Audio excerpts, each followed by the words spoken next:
Excellency, First Lady of the Federal Republic of Nigeria, very, very ably represented by our own Honorable Kafilat, Ogbara,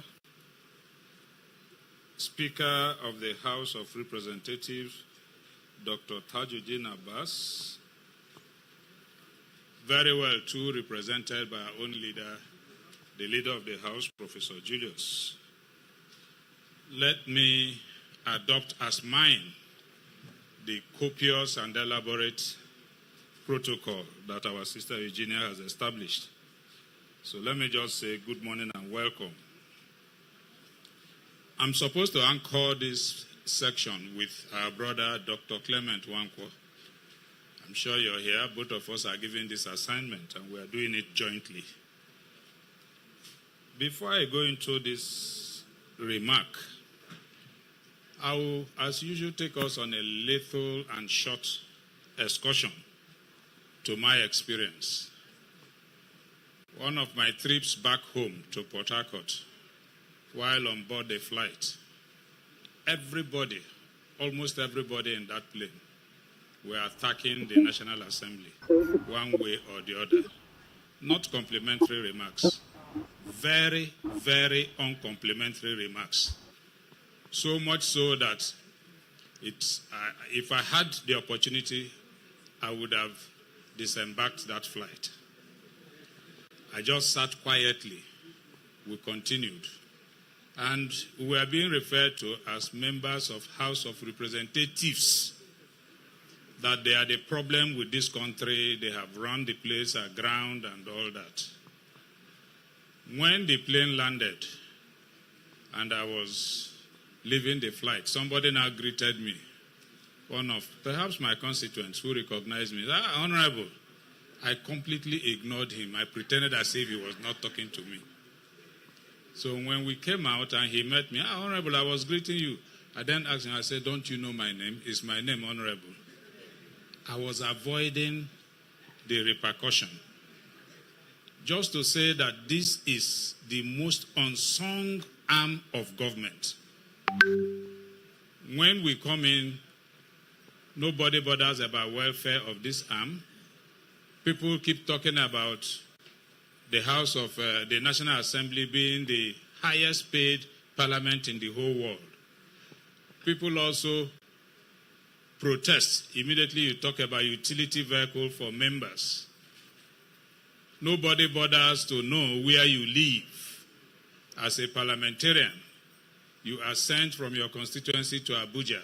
Some of us are coming to Abuja for the first time. You are thrown out there, no accommodation, nobody bothers. And the reason for all this is not far-fetched. People are not properly informed. People do not know what is happening in here. People do not know what we pass through. People don't appreciate what our assignments, roles, and functions are. And that underscores the need for this openness.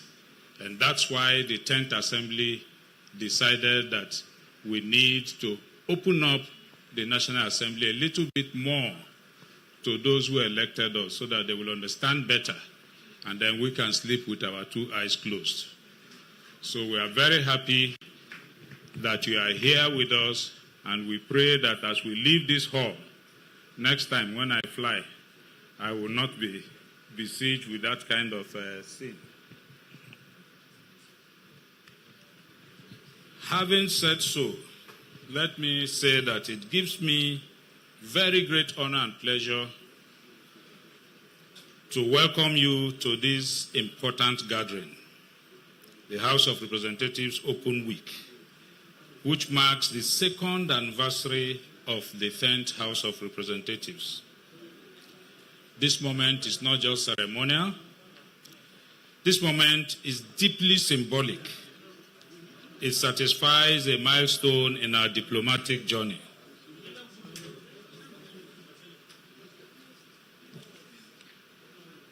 Thank you. Can we have some quiet, please? Thank you.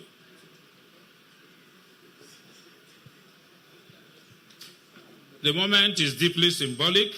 It signifies a milestone in our democratic journey. It's a moment of reflection, a moment of accountability, and renewed commitment to the values that underpin our legislative responsibilities. Let me also say that if you fail to plan, you are planning to fail. And so at the commencement, we set out for ourselves a clear vision and a clear purpose of what we intend to achieve. So when the 10th Assembly was inaugurated in June 2023, we set for ourselves an ambitious but necessary 8-point legislative agenda. Thanks to PLAC and all those who worked with us on this agenda. This agenda was not designed in a vacuum. It was shaped by the urgent aspiration of Nigerians for a more just, secure, inclusive, and prosperous nation. In the agenda, our priorities include strengthening good governance through judicial and law reforms, promoting respect for the rule of law and fundamental human rights, enhancing national security through responsive legislation and oversight, driving constitutional and electoral reform to build trust in our democracy, supporting economic growth and social sector transformation, and expanding inclusive representation, particularly for women and some other disadvantaged groups. This Open Week is an opportunity to examine how far we have come, identify areas where more work is needed, and most importantly, engage with the Nigerian people, who are our masters and leaders, whose mandate we hold and to whom we will remain accountable. The crux of my assignment, or our assignment, is to discuss the purpose of this Open Week. Clearly, the Open Week is a window into the workings of the House. It's a week of openness, a week of dialogue, and a week of interaction between legislators and the public, our masters. The week is designed to promote transparency and accountability in legislative business. The week offers citizens and stakeholders an opportunity to ask questions, offer feedback, and co-create policy ideas with their parliamentarians. The week will also strengthen the bond between lawmakers and those they represent. This forum brings together lawmakers at both national and state level, members of the civil society, women rights advocates, development experts and partners, and the media, all of whom play a very vital role in building a more participatory and accountable democracy. Today's thematic dialogue will focus on two critical and timely issues. The first being special seats bill for women, and the second, the constitutional role of traditional rulers. These topics go to the heart of our collective quest for equity, identity, and effective governance. The special seats bill is not merely about representation. It's not just about female representation. It is about affirming the rightful place of women in our democracy. It is about unlocking the potentials of over half of our population for national development. In fact, for most of us parliamentarians, when we leave the shores of this country to meet with our colleagues outside here, and they begin to roll out the data on female representation, most often you'll be ashamed to be identified as a Nigerian because of the kind of data that you will see. While other African countries will be talking about 44%, 45%, 30%, Nigeria is talking about 4.2%. And as leaders, I believe that our role is where you find any anomaly in the society. You, as parliamentarians, through legislation, try to correct it. And that is why we are pushing for this bill, even with a sunset clause, just to let us know. We are not saying that it should remain ad infinitum.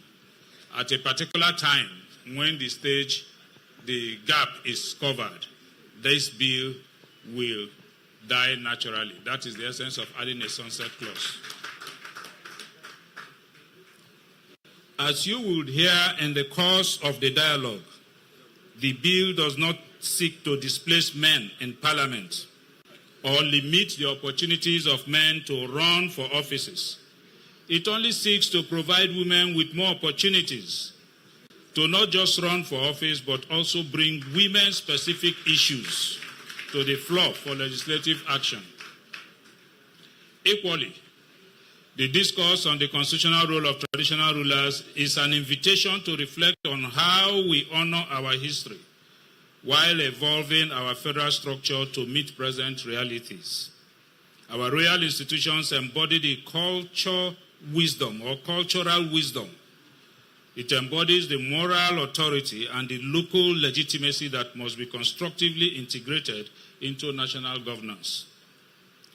As democracy grows and our country changes with the world, it is pertinent that we do not forget our roots and that we carry along the very foundations of our societal existence. Hence, the need to involve our traditional rulers and show them the different ways they can help in building the Nigeria we need within the tenets of our superior law, the ground norm, that is the Constitution. Democracy thrives when institutions and citizens engage in mutual dialogue, not monologue. Our legislative processes gain legitimacy. It gains depth and relevance when civil society leaders, women groups, and the grassroots voices are not just observed, but active participants in shaping the laws and influencing the policies that govern our nation. In particular, the efforts to increase women's political representation, including proposals to create additional seats for women in the National and State Assembly, is not only a legislative aspiration, but a moral and national development imperative. No nation can achieve its full potential when half of its population remains underrepresented in decision-making spaces. We must therefore embrace the synergy between civic participation and parliamentary action as a driver of policy innovation, accountability, and inclusion. The Open Week reinforces that democratic governance is not the business of elected officials alone. It is a shared responsibility. Looking forward, what do we intend to achieve? As we move into the second half of our 4-year tenure, we remain mindful of the immense work still ahead. The House must continue to position itself as a beacon of integrity, effectiveness, and inclusiveness. We must deepen oversight, speed up priority legislations, and continue to advocate reforms that will secure justice, secure peace, secure equity, and development for all Nigerians. Conclusively, I thank all of you for joining us in this vital week of reflection and collaboration. Your presence enriches the dialogue and reminds us that the strength of a democracy lies not only in its institution, but in the quality of its citizens' engagement. I also thank the Policy and Legal Advocacy Center, PLAC, led by Dr. Clement Wanko, my partner in this, for the support and the work that they have done with the National Assembly over the years. for helping us to build a better National Assembly. We say thank you, Clem. Thank you to you and your partners, including the UK, FCDO, the European Union, and CAS, for your valuable partnership with us, the National Assembly. We are grateful. Let this open week serve as a springboard for stronger partnership, deeper civic engagement, and more responsive House of Representatives. I welcome you all once again and wish us very fruitful deliberations. Thank you, and God bless the Federal Republic of Nigeria.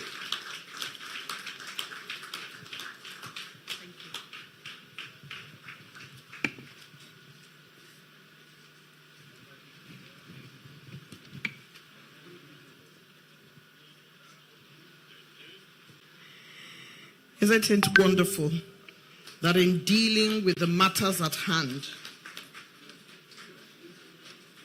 the Minority Leader, Honorable Kingsley Chinda, ensured that he started with the general feeling that is out there on the streets from time to time, and he described it as the House of Representatives and indeed the National Assembly is one of the most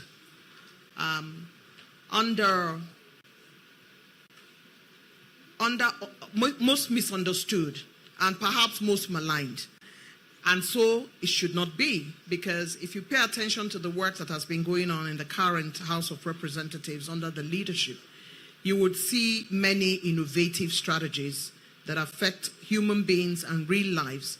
And as we commence this People's House Open Week, we're going to find ourselves listening to those initiatives and all the work that is going on. Honorable Chinda talked about the fact that no nation can grow without the other half of its population coming along. He talked about the fact that data management is critical for innovation and technology.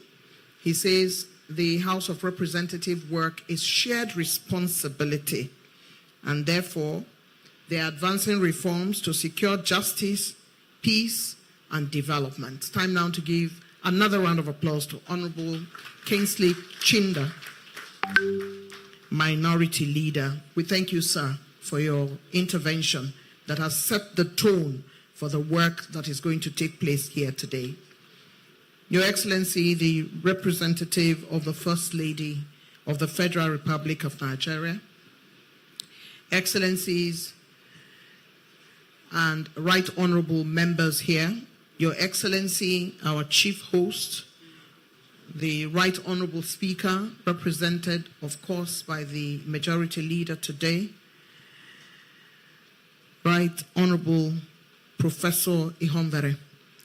We're very delighted that Excellencies, Deputy Governors are here today with us of Kaduna State and Ogun State, and Excellencies, wives of governors, and of course the First Lady designate of Akwa Ibom State. We're truly delighted that we're gathered here for a purpose, which is the purpose of engagement, and that engagement is a powerful place to be when you are a citizen. It's always good to see members of the diplomatic corps here to join us, and those supporting international agencies, particularly the UK International Development, the European Union, and other agencies who have supported the House of Representatives. Today, I would like to begin our goodwill messages by going to a woman who knows what time it is when it matters most to women, and to hear the House of Representatives talk about how their support for women is gathering momentum. I'd like to welcome here the representative of the Honorable Minister of Women Affairs, Hajiya Imaan Sulaiman, represented today by Hajiya Zainab Abubakar Ibrahim, Deputy and Executive Director, Women Directorate Interparty Advisory Council, Deputy National Women Leader, APC, as she makes her way to give her own goodwill message. I'd like for us to keep the goodwill messages short so that we can go on to the discussions at hand. So we will give each person speaking at least 2 to 3 minutes. Please welcome her again as she makes her way to the podium.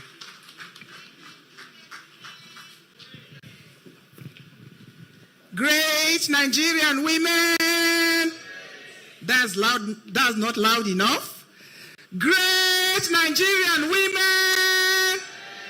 Greater Nigerian women. And the greatest and the greatest and the greatest Nigerian women.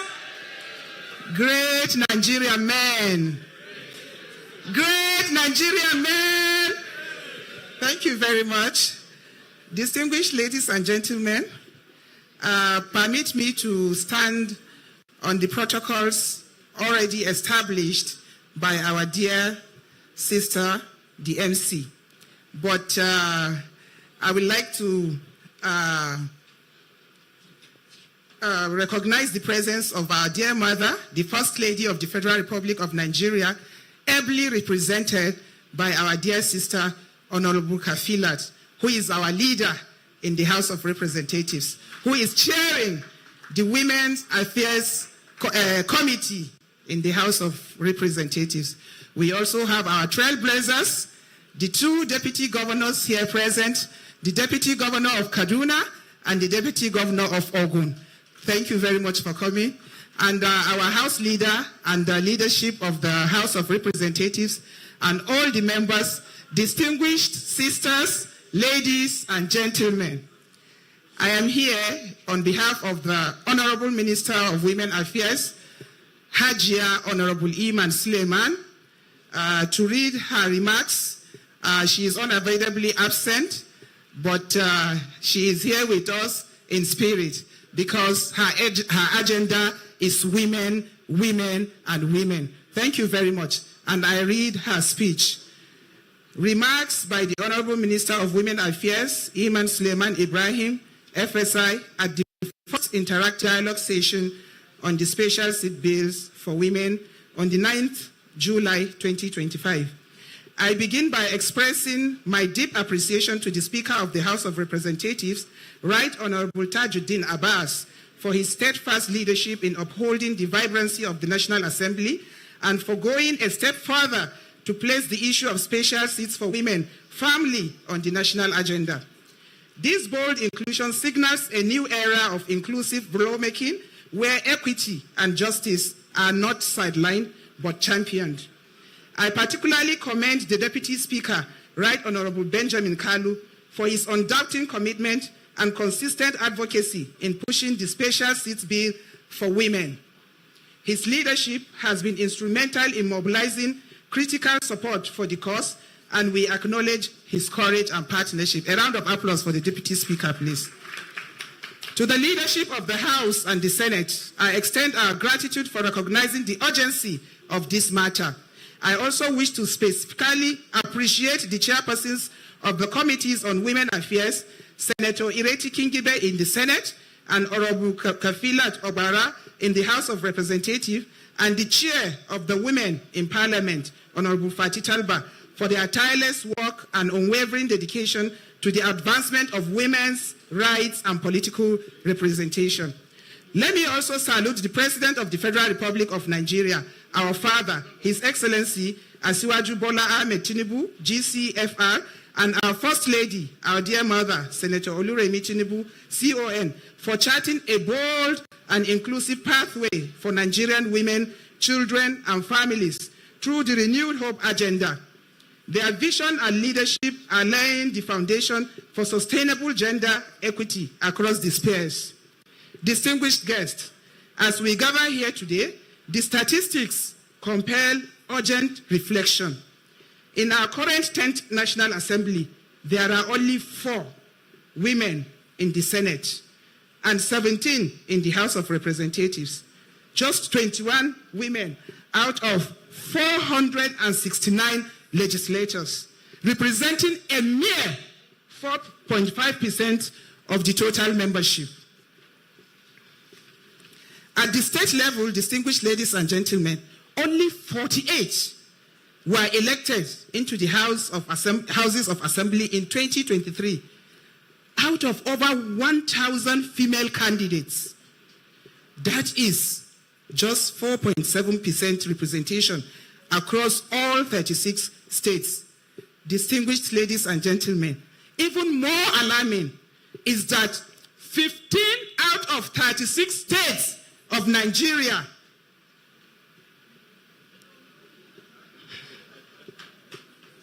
do not have female representation in the houses of assembly.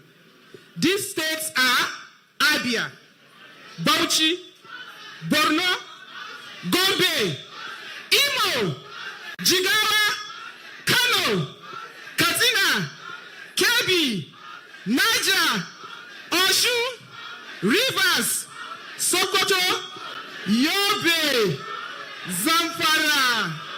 They currently have no female legislators at all.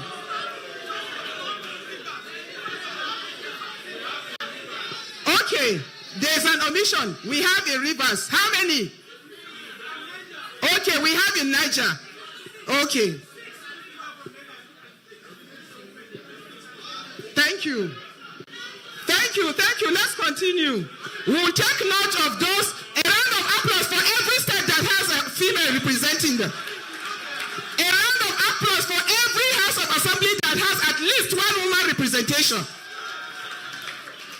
So we must pause always and ask, with our hearts open and eyes unclouded, in the chambers where laws are made, when voices rise on tax and trade, but fall silent on the pain of childbirth or the shame girls carry for bleeding in school, who will speak of the mother who died giving life?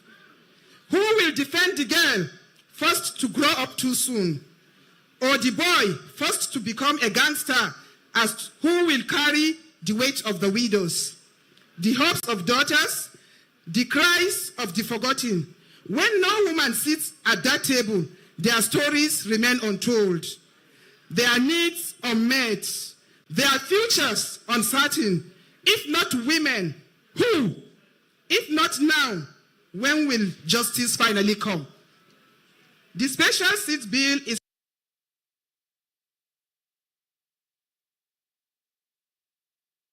not a favor to women.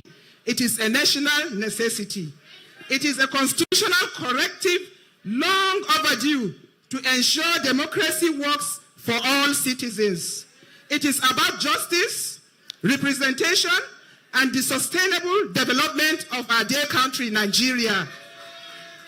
To the sponsors of the bill, our partners in civil society, the media, and everyone who continues to champion this cause, Nigerian women say thank you. Together, we have the opportunity to make history and deliver a legacy of inclusive governance for generations to come. Let us seize this moment, let us speak with one voice, and let us rise as a nation that values the voices and leadership of its women.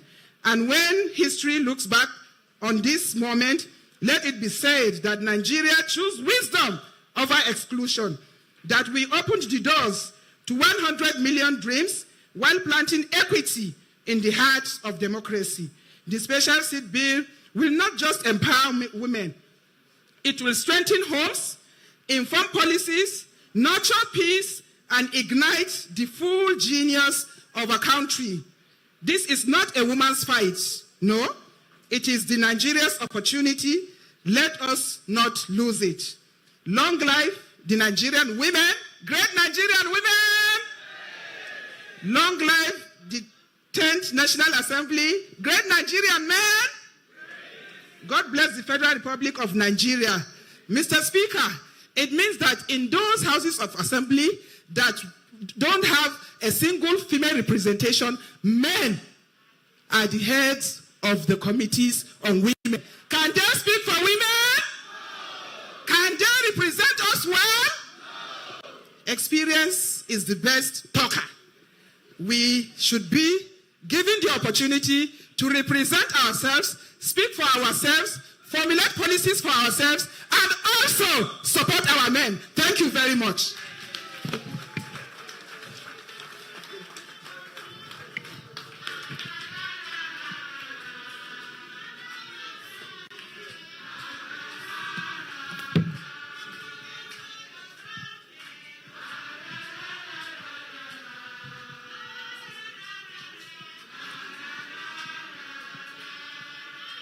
Right Honorable Speaker, sir, in representation today by the Majority Leader, Professor Ihombare, there was no way that I could use my Director of Ceremony powers to bring that to a close, especially because without wearing any glasses, everybody knows my gender. Therefore, today is a powerful day as a first interactive dialogue session, the special seat bill for women, as well explicated by our last speaker, Hajiya Abubakar Ibrahim, representing the Honorable Minister of Women Affairs. And I think she did an incredible job. Let's clap for her one more time. Your Excellency, Mr. Speaker, sir, we have in our midst Honorable Usman Kamo, Chief Whip of the House. We have in our midst Honorable Isa, Minority Whip in the House. We have in our midst Honorable Aliyu Madaiki, Deputy Minority Leader. And as I continue to get the names, I will definitely ensure that I bring them to you. All of you are very special guests to us.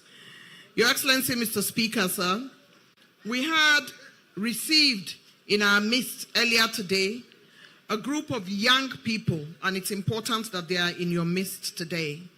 Students of Government Secondary School, Nyanya, Abuja. Let me see by a show of your hands, where are you? Students of Government Secondary School, Nyanya, Abuja. They're here. And in a conversation with them before this event started, Your Excellency, two of them said they wanted to be lawyers, the ones I met. One said she wanted to read mass communication. And the other one said, because I have come here, everything looks very nice, and people seem to be going about their businesses with seriousness. I want to become a member of the House of Representatives. And she's only 15. I just thought I should bring that to your attention. Representative of Her Excellency, the First Lady of the Federal Republic of Nigeria, a Right Honorable Speaker, sir, distinguished leaders and principal officers of the House of Representatives, women groups that are gathered here, esteemed guests, ladies and gentlemen. It's time now for me to bring a man who has been doing a lot of work with the House of Representatives over the years and being in the forefront of assisting in the reforms and galvanizing the work that is being done in the House of Representatives for positive progress. Help me welcome my friend and brother, Clement Nwankwo, Executive.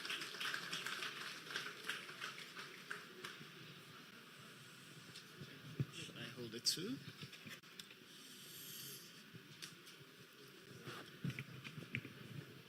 The Right Honorable Speaker, the representative of the First Lady, Your Excellencies, honorable members, permit me to continue with the protocol already established. I would like to congratulate the National Assembly, the House of Representatives, for this open week. As already explained by my very good friend and minority leader of the House, Right Honorable Kingsley Chinda, this is for all of us a very novel situation with the House of Representatives. This would be the second year that the open week would be happening. It would be the second opportunity for us in civil society to engage with lawmaking, oversight, and representation to their very face and directly. The House of Representatives has set for itself and lived up to its name of the People's House. And we are very delighted, particularly from us in the Policy and Legal Advocacy Center PLAC, to have this work relationship with the National Assembly to support the work the National Assembly is doing on various areas and various issues, particularly constitutional electoral reform, but also working with the different committees of the National Assembly to support their ability to deliver on several of the issues that they have outlined. The National Assembly was the first in the House of Representatives was the first in the National Assembly to start with creating a legislative agenda for itself. And in the 10th National Assembly, it clearly set out different issues covering over 8 areas that it intends to help to deliver on good governance. One of those areas is that of engagement with citizens and opening up the process of lawmaking to civic engagement, to engagement with citizens. And this is evident from what the House of Representatives has done over the last 2 days, including today.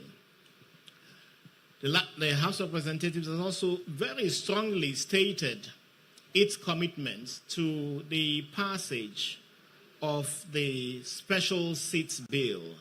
And I'm delighted that the leader of the House, who is representing the Speaker here this morning, was part of a National Assembly delegation that recently went to Kenya to see how women are very well represented in their legislative process. And for all of us, it's important that this was the case, and I think it's so very helpful that the House of Representatives, the Speaker himself, the Speaker's wife, the Deputy Speaker, and the leadership of the National Assembly have very clearly stated their commitments to the passage of the Special Seats Bill.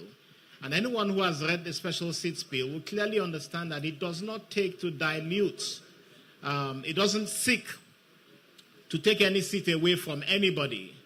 The 360 seats remain. What is being sought to be created in the Special Seats Bill is additional seats that will increase women representation, either by the fact that these new seats are added or by their ability to contest with men in the existing 360 seats. So no seat is being taken away from any man.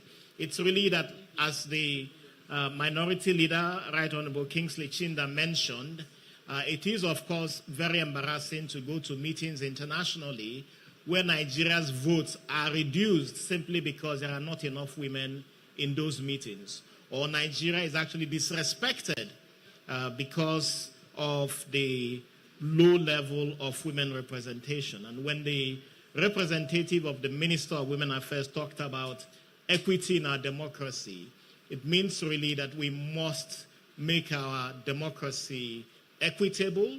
We must ensure that for all of us who are supporting the legislature, whether at the state or national level, that we do our best to ensure that the Special Seats Bill is taken very seriously. It is not a matter of faith or religion that you exclude women. I do not think that any religion excludes any particular gender from participation in governance.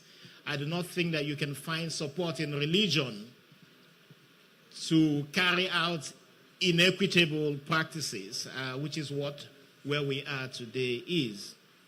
And if we are to see more women represented, it would take the commitment of everyone who is in this room and everyone who is in the National Assembly to support this to happen.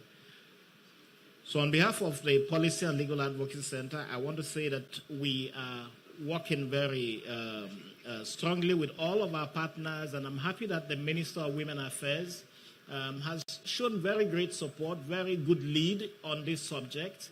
That's a very important direction for the Honorable Minister in terms of bringing in the executive, and I'm sure that our colleague here, Right Honorable Kafilat Ogbara, who is representing the First Lady, is also doing a lot of work with getting support from the First Lady and all of those who are in the executive. So I'd like to say thank you so very much, but also really to latch on to what Honorable Chinda mentioned, the support that we have received from our development partners. The UK High Commissioner is well represented here. That support has come from the British High Commission, the FCDO, but also I see Ruben here from the European Union to say thank you so much for all of the support that the EU has given. The ambassador of Belgium is here with us. It's delightful to see you here in this conversation. And the hope is that all of this support will crystallize at the end of the day in the passage of the Special Seats Bill. For the 10th National Assembly, it will be the most important bill you have ever passed in this country if the Special Seats Bill passes. Please, or let me say when the Special Seats Bill passes. So please, this is really important for all of us, men and women, who are working with the National Assembly, that this passes. Thank you so very much. Thank you. And really just one more point. The Director of Ceremonies who is here is a national treasure.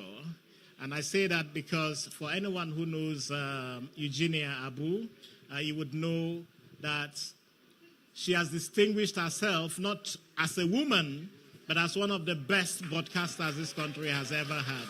Thank you so much. Thank you for your kindness, Mr. Nwankwo. I appreciate that. And thank you for your intervention. I've known Clem now for almost over 30 years. And Mr. Clement Nwankwo is a man who is a he for she. Clement has remained in the forefront of advocating for women for as long as I can remember. And I believe that if you're a he for she, you love your mother beyond words. And you love your daughters, and you love your wife. When you see him in their presence, you know why he is a he for she. And as a man who is involved in civil society work for as long as I can remember, he always provides the support for the National Assembly through his organization, Plaque. Let's give another round of applause to Mr. Clement Nwankwo for being so gracious. I see with us today we have the Belgian ambassador. Your Excellency would like to welcome you here. We thank you for your presence.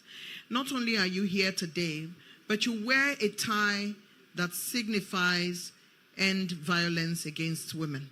When you wear anything that is orange, you have spoken without speaking. Non-verbal communication is what His Excellency has done today by wearing our colors. We thank you. We thank you, Your Excellency. That is so kind. Thank you. People go around and they carry on their shoulders the weight of the burden of women. When you have women who have been in a room and in a situation of strife, and you send men, and I'm talking now in my field of journalism, you send men into the room to interview those women who have gone through trauma, they are not going to speak to you if you're a man. If a woman has been multiply raped and you send a male journalist, she's not going to speak to you. Reason being that a woman understands the dynamics, and a woman will open up more to a woman. And so if you want voices of women to be heard, it's important to have women in the forefront to do the needful and to do the job. And that is why we encourage every field to have women in them. And I think the House of Representatives is taking a good lead by this bill that we're talking about today. Your Excellency, Mr. Speaker, sir, represented by Your Excellency, the Majority Leader, we're absolutely delighted that we have some of those who are in the fulcrum of our partnership in the room today. And I'd like to invite to speak His Excellency, the UK High Commissioner, Dr. Richard Montgomery, represented today by Mr. William Robinson. If he will step forward, please, and take his goodwill message. Thank you very much.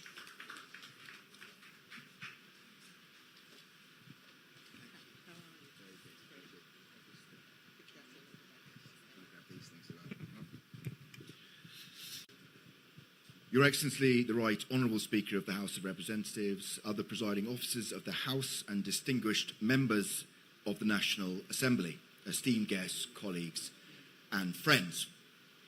I am very pleased to be with you today on behalf of the British High Commissioner to Nigeria, and if I'm honest, a little bit humbled as well. Because this is yet another remarkable milestone and a special moment in Nigeria's democratic journey. And I would like to begin by commending the Speaker of the House of Representatives and his leadership team for their vision in convening this important event and for his steadfast championing of the Special Seats Bill. As your partner, we see the initiative to pass this bill as a landmark proposal that speaks to the heart of democratic inclusion and national progress in Nigeria. This initiative, has been so eloquently described before, is not just about legislation. It's about the future of representation in Nigeria. It's about ensuring the voices of Nigeria's women are actively shaping the decisions that affect every aspect of national life. And the evidence from across the world shows that this is a role that has huge potential for Nigeria's development. Women's political participation has profound positive impacts on communities, on legislators, on political parties, and of course on citizens' lives. It helps democracy deliver. When women are empowered as political leaders, countries experience higher standards of living, better education, infrastructure, and better health outcomes. By creating space for women in the National Assembly and legislative houses across this country, the Special Seats Bill opens the door to a more representative and dynamic democracy. So, Mr. Speaker, there could be nothing more symbolic about this than the fact that we are having this conversation during the open week of the House of Representatives, an initiative that deeply reflects the very essence of democratic practice. So the timing of today's event is also apt, as public hearings on the constitutional amendment process of the 10th National Assembly takes place across the country this month. And as your partner, we recognise that this is not a journey that ends with legislation, and through our partnership with the National Assembly, civil society and other stakeholders, we will continue to provide the technical assistance, share lessons from our own experience, and support the voices of Nigerians on this issue whenever we are invited to do so. So let me close by congratulating the Speaker, the Deputy Speaker, and the leadership of the House for their courage and foresight in prioritising legislation in this area from the very start of the 10th House of Representatives, as reflected in your legislative agenda. We also acknowledge, and this is super important to me, the tireless efforts of the Nigerian women, activists, legislators, community organisers, religious and cultural leaders, everyone who has worked for years to bring this issue to the forefront of national discourse and action. I am so humbled to be here with you on this. So democracy thrives when it reflects the diversity of people it serves. And we've heard many speakers admirably show this. The Special Seats Bill is about Nigeria continuing to progress its democracy for the benefit not just of women, of course, but all its citizens. So thank you once again for inviting us to be part of this significant moment in Nigeria's democratic and legislative process. And I wish you all the best in your deliberations and the rest of Open Week. So thank you. Thank you very much indeed. Mr. William Robinson, who is representing His Excellency Dr. Richard Montgomery, United Kingdom High Commissioner. And we would like to thank you for your intervention and the support of the British government for all the work that you've been doing in placing Nigeria front and centre. We truly appreciate you. Another round of applause for the UK High Commissioner's representative. Right Honourable Speakers are represented by the Majority Leader, Right Honourable Professor Julius Ihonvere, the representative of the First Lady, Right Honourable Ogbara. We thank you for being here with us. We appreciate your presence and the work that you've been doing for women in the House of Representatives in your personal capacity and in your professional and official capacity. And it is worth saying that Her Excellency has asked you to represent her today is a big deal for all of us, because we know the work that you have been doing in the House of Representatives for all of us. We appreciate your presence. We welcome you once more. I would like to put on record that we have, of course, with us today principal officers of the House of Representatives, Honorable Usman Kamo, Chief Whip of the House, Honorable Ali Issa JC, Minority Whip, Honorable Aliyu Madaki, Deputy Minority Leader, and we have quite a number of members of the House of Representatives here today. Honorable Sheyi Showumi, Honorable Kanga, Honorable Sheikh Husale Rijau, Honorable Abdullahi Balarabe Dubai, Honorable Adegbeson Joseph, Honorable Aliyu Wakili Boya, Honorable David A. Ogewu, Deputy Chairman, House Committee on Army. And we also have with us Honorable Umar Ajilo. We also have with us my friend, Senator Ita Enang, former presidential liaison to the National Assembly, who always tries to make himself available whenever there is work around here. We truly welcome you.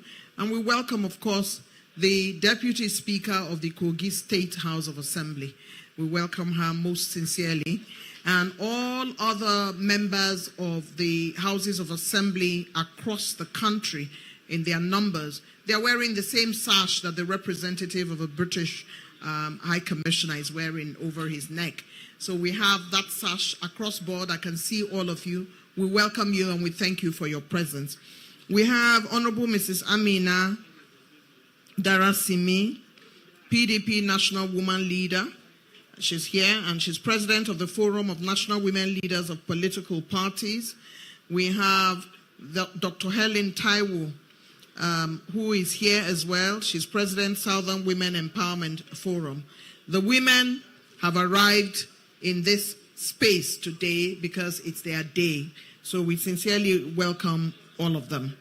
Your Excellencies, distinguished ladies and gentlemen, as we continue to bring in goodwill messages, we have one outstanding one from the European Union delegation. Before we get there, I'd like to speak with organizers very briefly on how we want to conduct this dialogue, which has encouraged more than just a great number of women to the room. We have lots and lots of women's groups in the room today. And because this is very important to them, they are all over the place ensuring that they pay attention. So if I have just one individual from the organizing committee so that we can quickly talk through how we intend to run this event. Is the Chief of Staff to the Honorable Speaker here?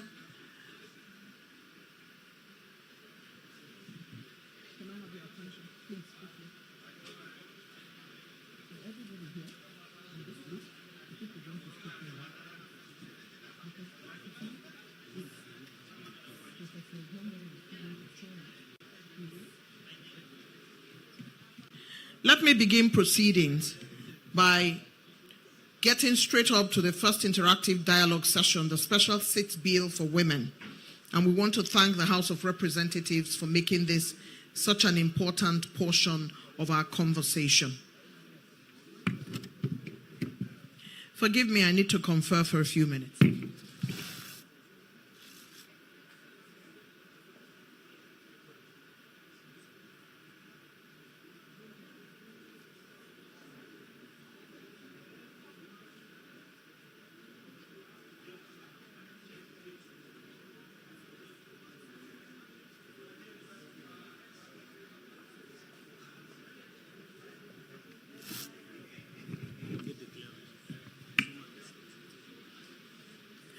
We shall immediately ensure that this is under the belt of who it should be under. And it's important to give honor to whom honor is due. And at this point, Her Excellency, the First Lady of the Federal Republic of Nigeria, the very distinguished Senator Oluremi Tinubu, will now declare this particular open week open, especially as it concerns women of the land. And therefore, I would now ask for us to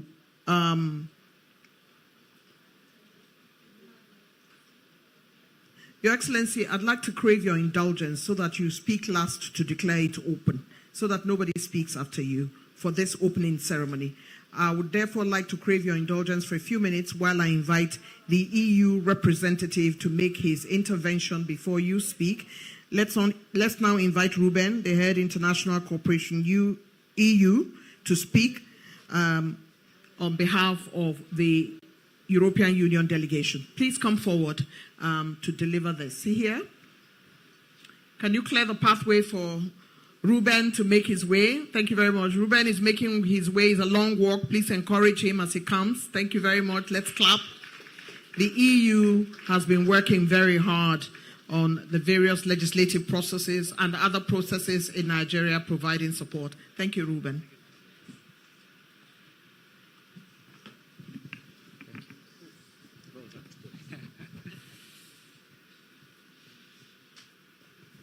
Thank you so much. Good afternoon. Apologies, first of all, and allow me, of course, to stand on the already established 16 protocol. Our ambassador is on the way, but hopefully he will be able to join us in a few minutes. So on his behalf, I would like to thank you for the invitation to be with you today. I think it's a wonderful initiative that the National Assembly organizes this week, this open week, to allow all the stakeholders and the Nigerian public to better understand the work that this assembly is doing. We are very proud and honored to accompany the process that hopefully will see the birth of this important piece of legislation. I think Mr. Clement already mentioned that it has nothing to do with faith or with religion.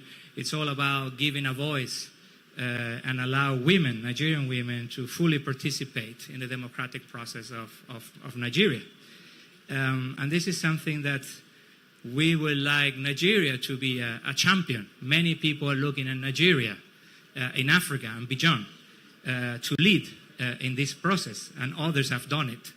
A recent visit took place to see and to learn from the experience of Kenya in this respect. But other countries are also leading and are realizing that it is important to involve.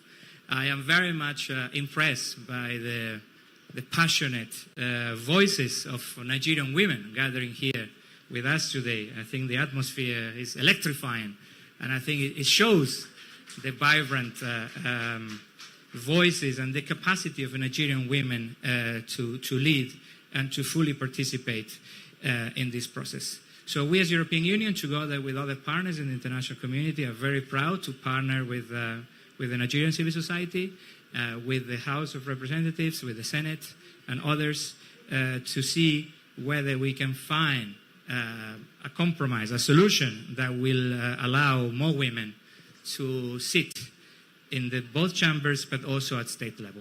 So this is what I wanted to say. We stand with you. We are proud to be part. I see some people raising their hands saying, yes, together we are. We look forward to continuing the work. Anything that we can do as European Union to support the process, we are ready to provide. And we look forward to seeing the adoption of this law very soon, hopefully before the end of the year in 2025. Thank you. Thank you very much, Ruben. The European Union is particularly proud of the strong voices of Nigerian women, and they are also very proud of the work that the House of Representatives is doing towards the special seat bill for women. And it just doesn't require too much to see how vibrant Nigerian women are all over the world, wherever they are. They showcase their talent, as do Nigerians all over the world. But Nigerian women are such a vibe, except you haven't met one. And those who are not Nigerians, who have married Nigerian women, can attest to that. And so we're very grateful for their professionalism, because when we say the women are married, they say, not the only marriage they do now. Women are doing great stuff, from engineering to mathematics to physics, everywhere in academics and in politics. And we believe, God, that soon what the European Union representative has talked about, this bill will become something that we would see in our lifetime. Your Excellencies, very distinguished ladies and gentlemen, the First Lady of the Federal Republic of Nigeria has been front and center in pushing for Nigerian women to do better, in pushing for young girls to do better. Her interventions are in the health sector, in agriculture, and as she continues to follow through in the renewed hope agenda of His Excellency, Mr. President, we would like now to invite the mother of the nation, the First Lady of the Federal Republic of Nigeria, Her Excellency, the very distinguished Senator Oluremi Tinubu, in representation today by a woman who has carried the flag of women in the House of Representatives. Help me welcome Honorable Kafilat Ogbara, representing the First Lady.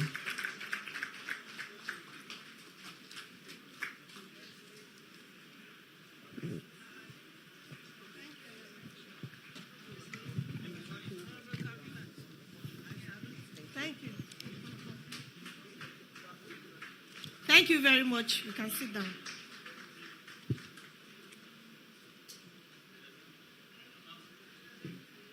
Good afternoon, everybody. I'm very delighted to be here today to represent the mother of the nation, a mother, my leader, my mentor, the pillar beside, behind, and all around Mr. President of the Federal Republic of Nigeria, Senator Oluremi Tinubu. As we are here to discuss the reserved seats for women, we all know that the reserved seats or special seats for women is a very crucial step towards balancing the gender parity, especially in the legislative arm of government. And this matter is not just a question of adding more women to the number.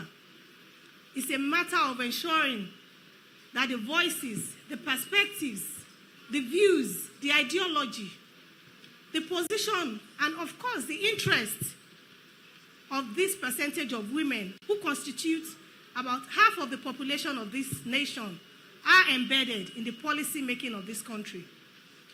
We all know that women have been underrepresented for too long, and of course there's no better time than now. And all appreciation goes to the leadership of the House of Representatives for taking this initiative on. So now I will go straight to the speech of the First Lady of the Federal Republic of Nigeria. The next voice you'll be hearing will be that of the First Lady of the Federal Republic of Nigeria, ably represented. All protocol duly extended. Remarks by the First Lady of the Federal Republic of Nigeria, Her Excellency, Senator Oluremi Tinubu, CON, at the 2025 National Assembly Open Week, the session on special seats for women in Parliament, held at the National Assembly Complex, Abuja, Wednesday, July 9, 2025. I am delighted to join you all today at the 2025 National Assembly Open Week session on special seats for women in Parliament. Let me begin by thanking the leadership of the National Assembly, especially the Speaker of the House of Representatives, Right Honorable Tajudeen Abbas, GCON, for the kind invitation, for the foresight to convene this 2025 Open Week. This event comes at a very important time in our nation's history, as the National Assembly is currently conducting public hearings across the country on key constitutional and legislative reforms. One of the most critical issues being raised is the question of women's representation and inclusion in politics, particularly through reserved seats for women in the legislature. As we reflect on Nigeria's democratic journey, we must be honest about where we are and where we bold to be and where we need to go.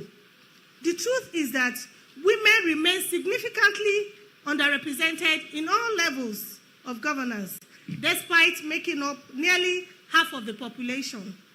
This is not just a question of fairness, it is a matter of strengthening our democracy and deepening our national development. I strongly believe the diversity of experience and the unique perspectives women necessary. It presents an opportunity.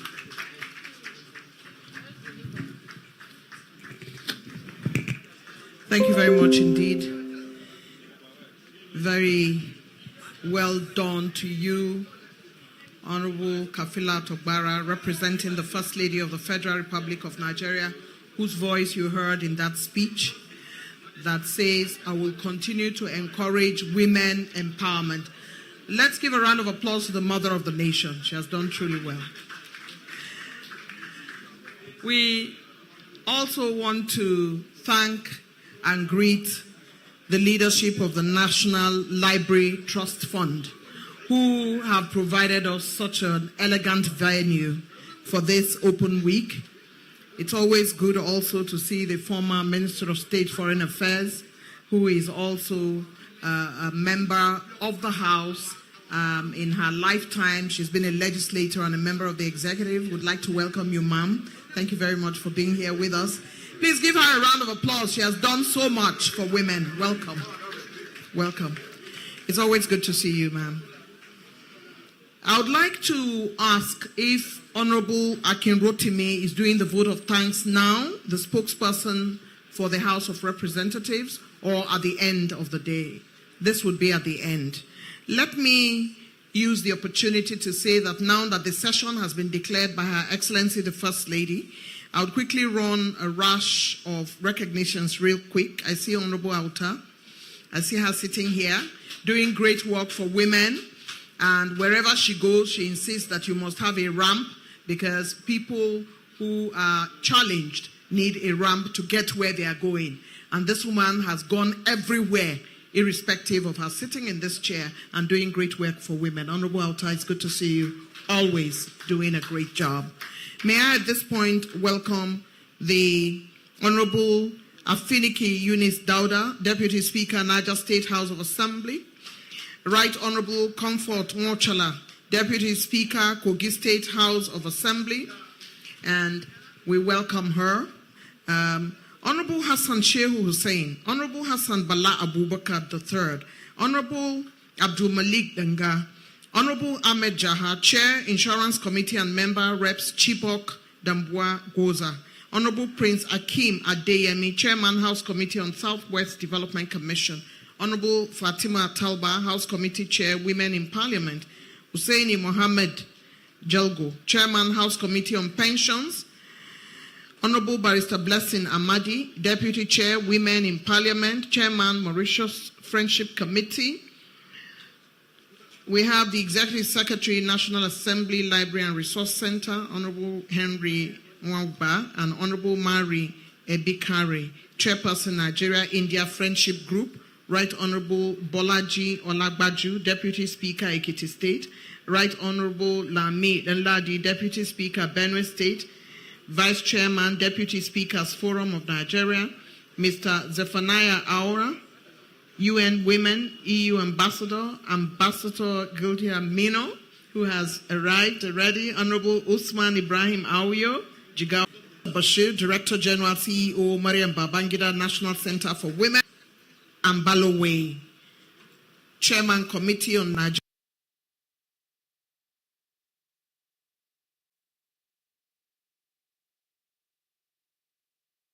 Not to approach this desk now so that we can get the job done.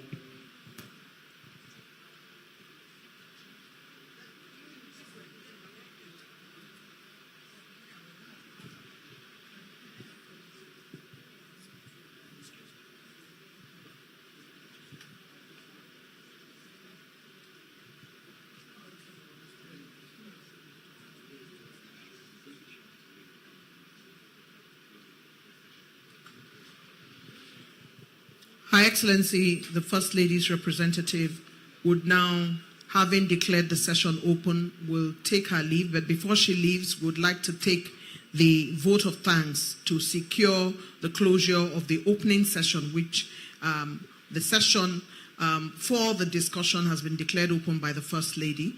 And if she has now declared it open, this is now the opening session closing. Then we go into the dialogue and the discussion. And House spokesperson, if he is here, is Honorable Akinrotimi in the House. I haven't seen him today. And so I'd like to plead with the Honorable Speaker to please let me have someone else to do the needful. The leadership of the Library Trust Fund. Oh, We have a volunteer, sir. Sir, can I go ahead? Thank you very much. Thank you so much. The veteran journalist, Eugenia Abu. I hope I'm correct. Thank you. Ameja Babao is my name. I represent the extremely displaced and victimized children of Chibok, Damboa, and Goza Federal Constituency, including the 82 not yet recovered Chibok girls.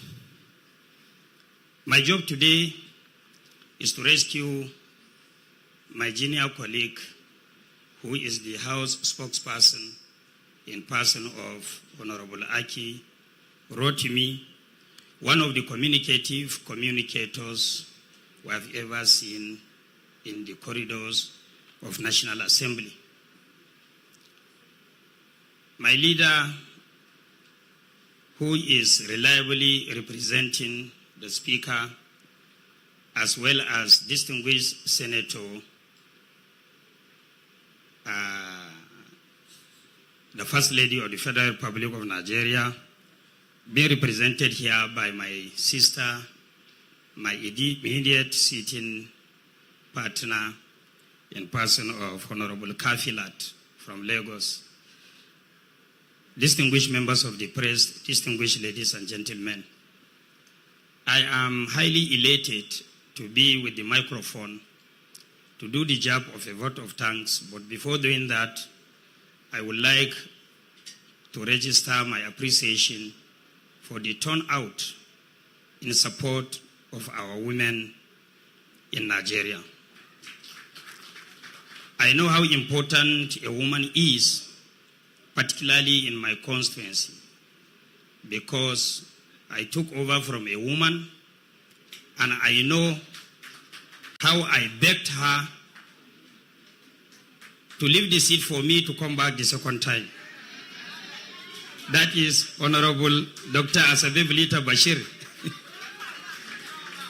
the DG, Chief Executive Officer, National Center for Women Development. I had to beg her as an elder sister. She is my elder sister. So she decided to give it to her younger brother. So I will be the first person. Yes. Thank you so much. I will be the first person. When I finish, I will give her back, no problem. But I will be the first person at the front line to support special seats for women, even to secure my own seat. The truth of the matter is, everywhere in the world we have been attending conferences of Commonwealth Parliamentary Associations and other related associations globally. Since when I was in the State House of Assembly, with nothing less than 20 years cognate experience in legislation, there are special seats in almost substantial part of parliaments across the world. And most of such special seats is given to women and people living with disability and old age and professionals, technocrats. So I am in support 100%, including the 82 not yet recovered Chibok girl I'm representing, who we don't know their whereabouts, but we are praying for their return any moment from now. I equally want to thank the leadership of the National Assembly, most especially the leadership under Right Honorable Tajudeen Abbas, PhD, for steering the course to fight for a Nigerian woman. I know what actually happened when the bill was to be introduced. I know how the management or the leadership of the House of Representatives worked tirelessly to make this a reality and have this stage of legislation. I equally want to thank the leadership of women in the House of Representatives, particularly the Chairman House Committee on Women Affairs and the Chairman House Committee on Women in Parliament, my sisters, Honorable Kafilat and Honorable Fatima Talba. I know how they have been battling with men in the chamber to convince them in a very persuasive manner. Let me repeat it, persuasive. Persuasive in the sense that they have never been confrontational. They will persuade, they will joke with you, they will go to the extent of you even handing over your own ballot to them to vote for you. This is how they have gone. Then I equally want to commend the remaining 350-something members that are men, who are more or less gender-friendly to make this bill a reality. Lastly, members of the press, we must thank you here for not only coming, but for providing all the professional coverage and making reportage across the world as far as this bill is concerned. We thank you very much for that. We equally want to thank the consultants, particularly our senior colleague, who has been helter-skelter on this matter to make it a reality. Then lastly, I want to commend the secretariat of the committee, who have been doing the nitty-gritties to make sure that this bill is put to order for members to be convinced beyond any reasonable doubt to support. I equally want to thank international development partners, European Union, other non-governmental organizations and international INGOs and UN agencies who have participated openly or subliminally to make this bill a reality. On this note, despite it's an impromptu situation, I would like to use this opportunity to thank each and every one of you and to confirm to you beyond any reasonable doubt that you have my vote for a special seat for women in the House of Representatives as well as in my constituency. Thank you so much.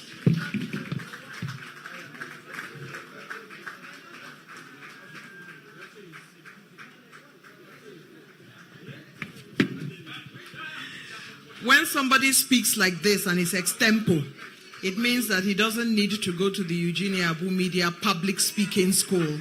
He has done so well. Well done. Thank you for your intervention. Let me remind us again that the support for the Open Week House of Representatives is from the UK FCDU, UK International Development, just as I mentioned. And to say that we already have in our midst His Excellency Ambassador Gotia Amino, EU Ambassador to Nigeria and ECOWAS. We thank you for your presence. Thank you very much indeed. I would like at this point to crave the indulgence of Her Excellency, the First Lady's representative, who says that she needs to now attend to other state matters and she'll be taking her leave.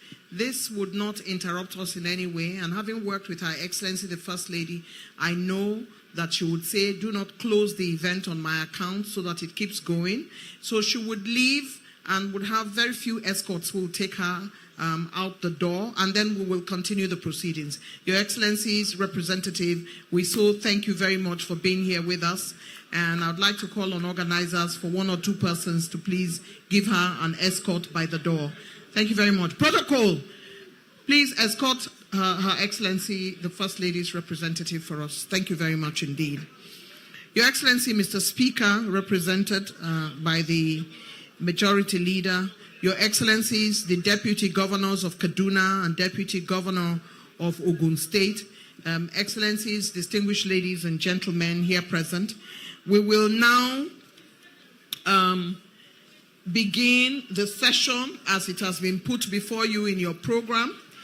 And I would like, while that is going on, to recognize Right Honorable Bolaji Olagbaju, Deputy Speaker, Ekiti State, Right Honorable Lamid Ladi, whom I've already recognized. And I would like at this point to invite to the speaking position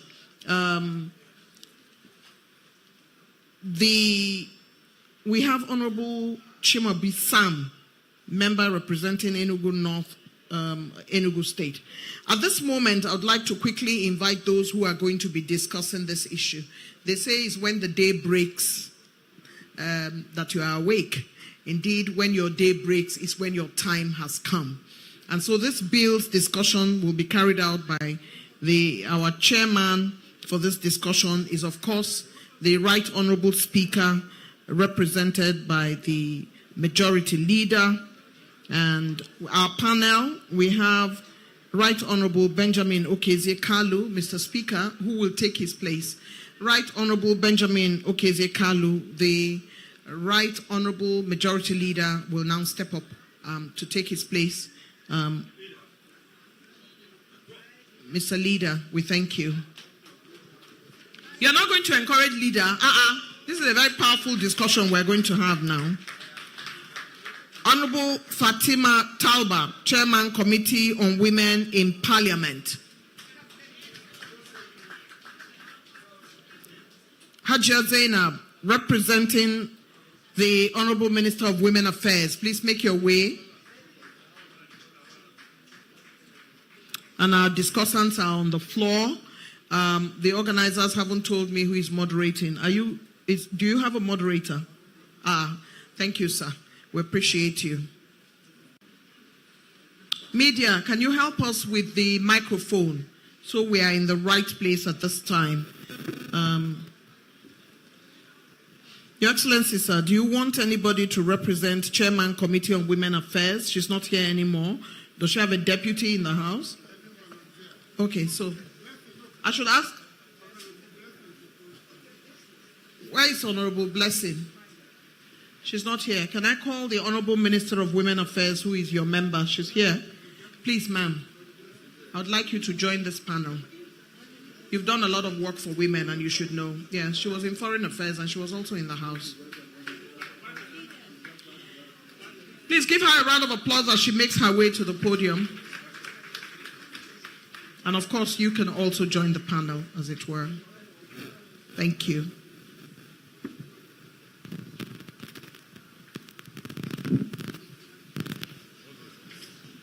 Your Excellency, Right Honorable Majority Leader, Professor Ihonvere, the floor is yours at this time. Thank you, sir.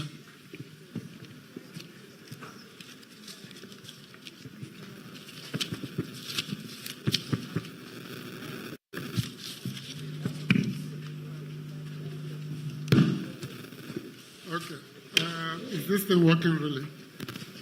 Can you hear me at the back? Great, thank you very much.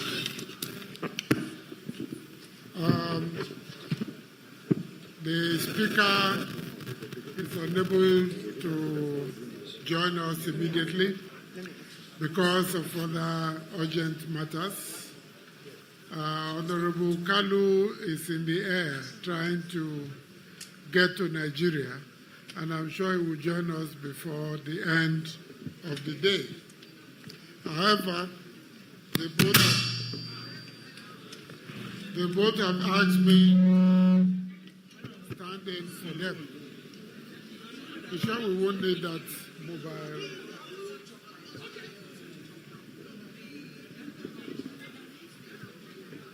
That's fine. I'm told the Deputy Governor of Ogun State will join the panel. That's quite welcome. Please give her a hand.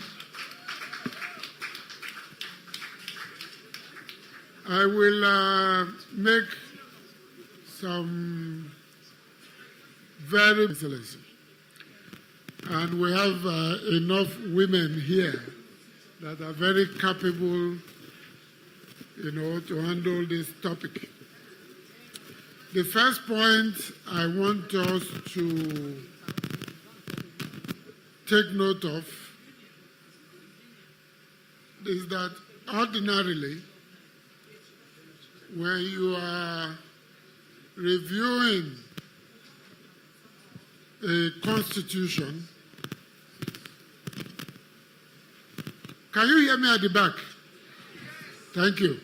When you are reviewing a constitution, the process has to be transparent, inclusive, participatory, and process-driven. In this case, what we're adopting is more of an incrementalist process. But the House of Representatives stands for 360 constituencies. So every part of Nigeria is legitimately represented.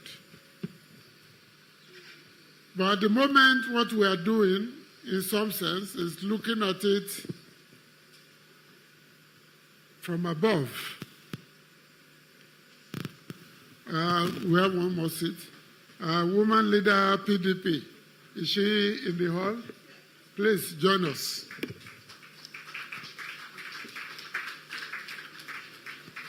What we are doing is looking at this issue from the top, and we are doing our best as a committee to take the debate to the grassroots.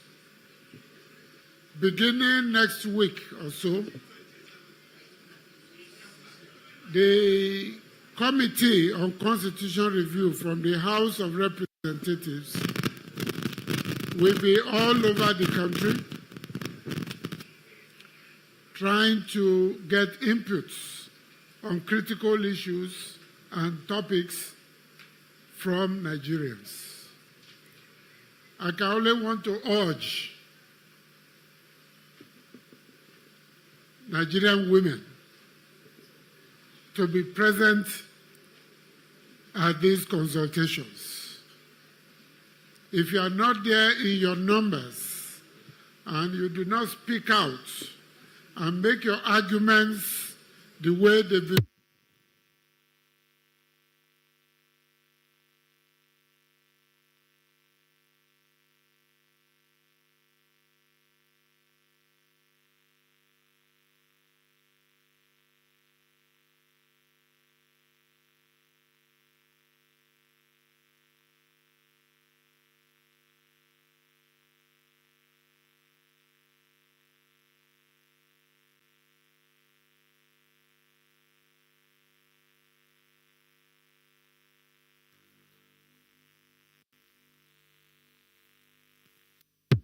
Yes, I think the light is back.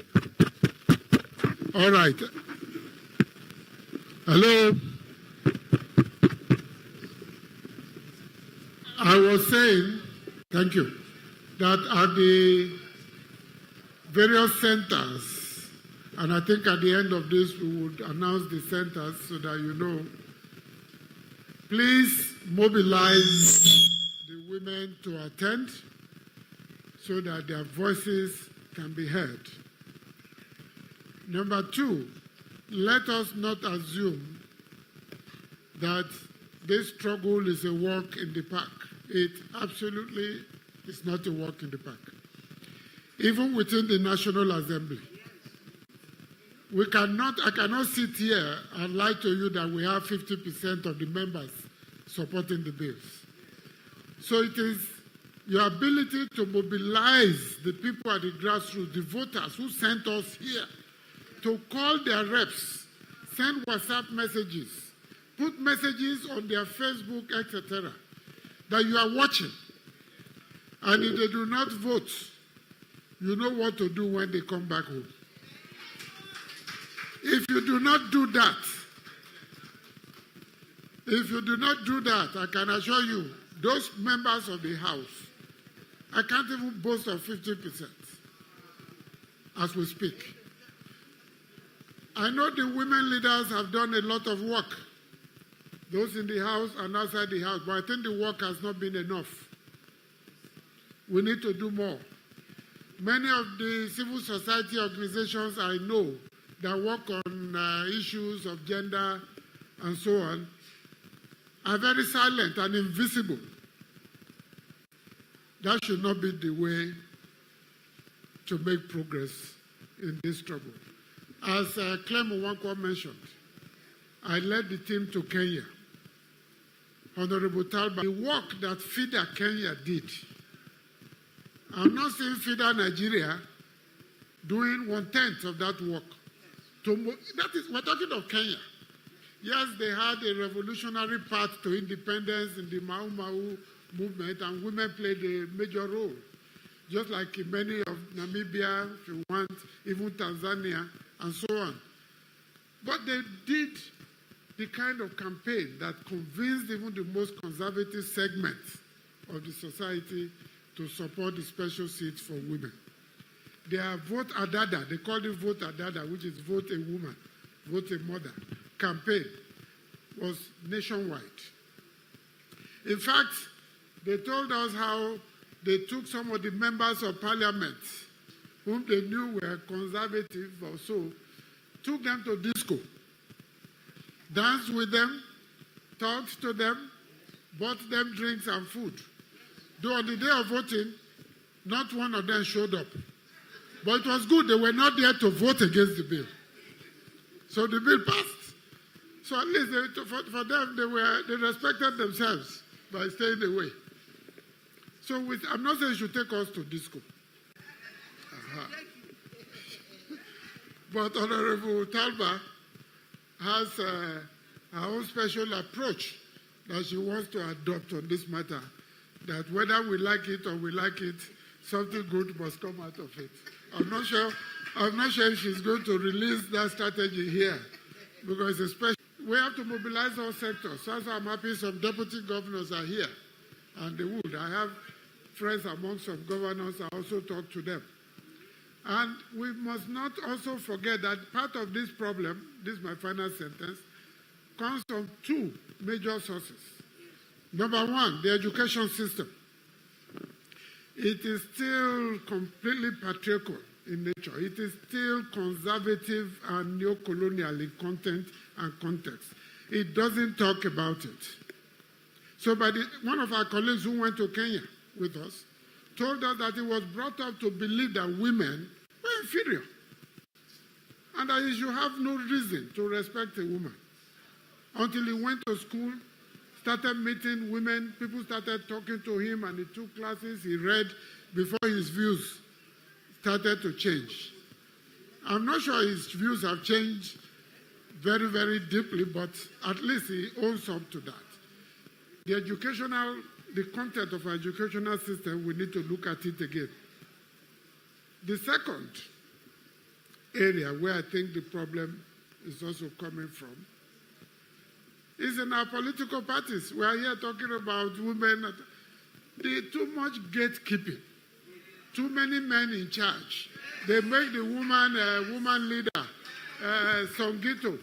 They make her maybe treasurer or deputy something.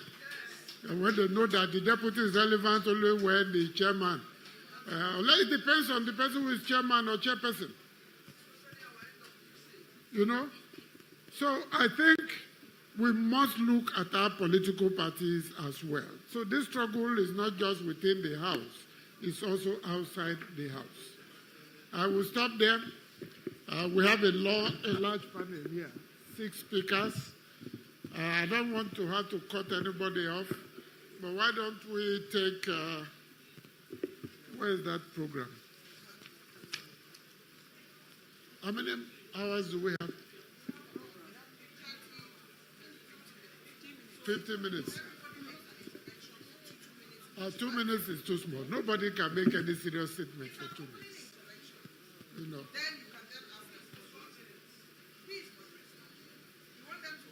2 minutes? 3 minutes. Let's begin with 3 minutes each.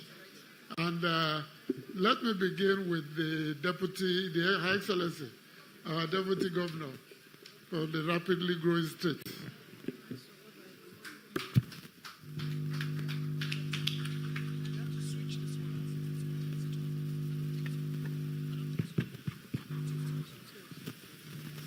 Your Excellencies, ladies and gentlemen, good afternoon.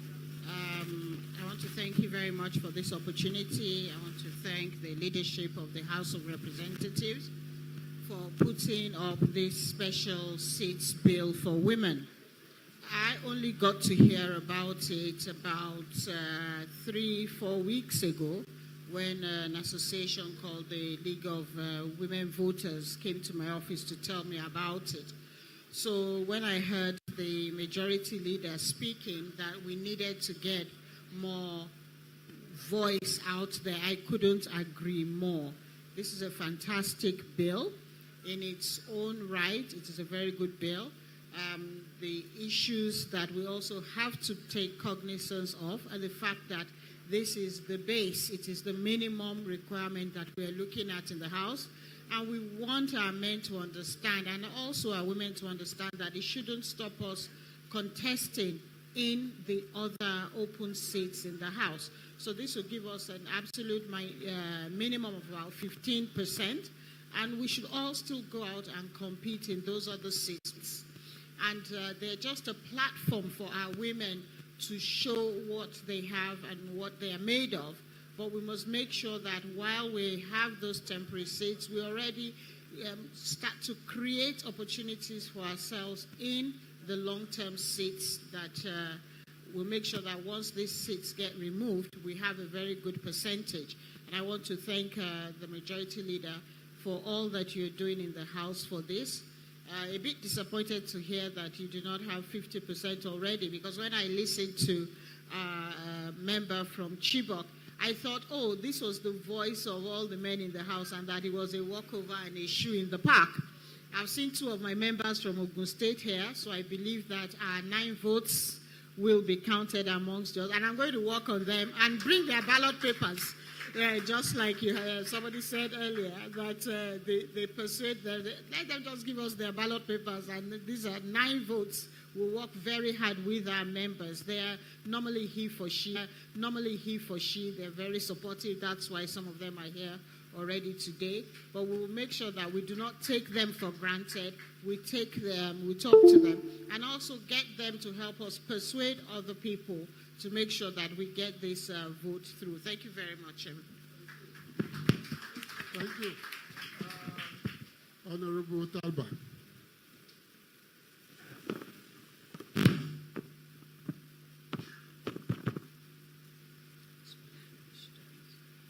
Your Excellency, our leader, my male colleagues here, let me start lobbying now. Your Excellencies, also two wives of the 2 deputy governors in here, my colleagues, good afternoon. You are part from the leader. I was part of the delegation to Kenya. What I saw in Kenya is really something to actually talk about here in Nigeria. Some people will say, this is Nigeria, this is not Kenya. Kenya started like Nigeria, and now Kenya has gone ahead.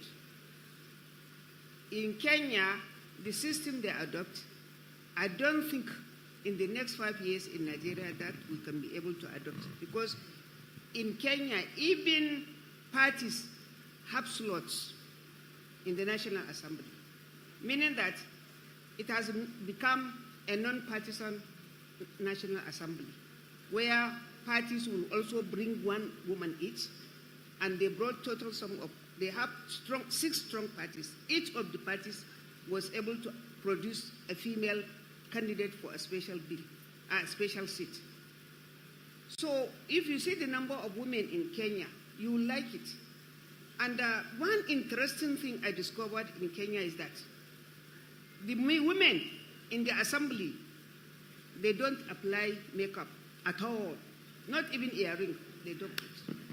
All of them are there. You will see them natural, but very tough. So we were able to interact with them. We also got some ideas that we want to apply.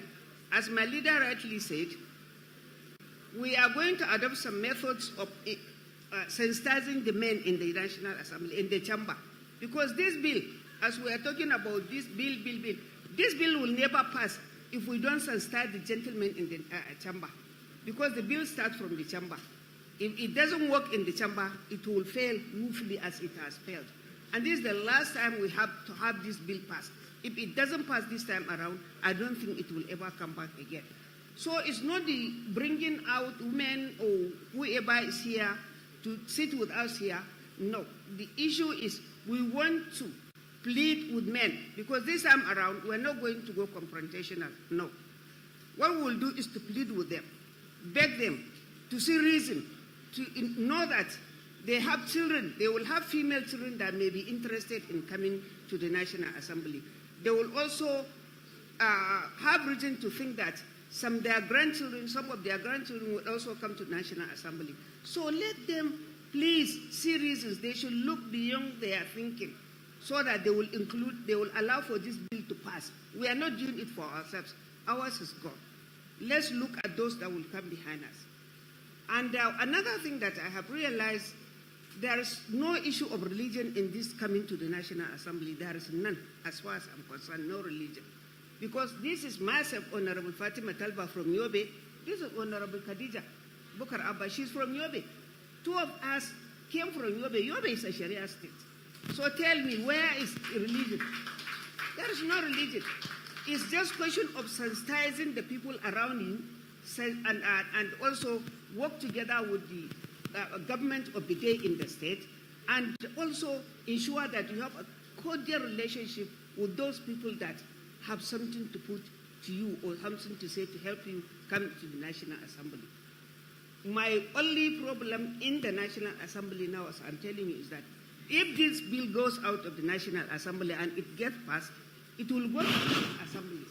All the state assemblies we must also get 2/3 from the state assemblies of Nigeria before this bill will now come for public hearing and finally be adopted as a document.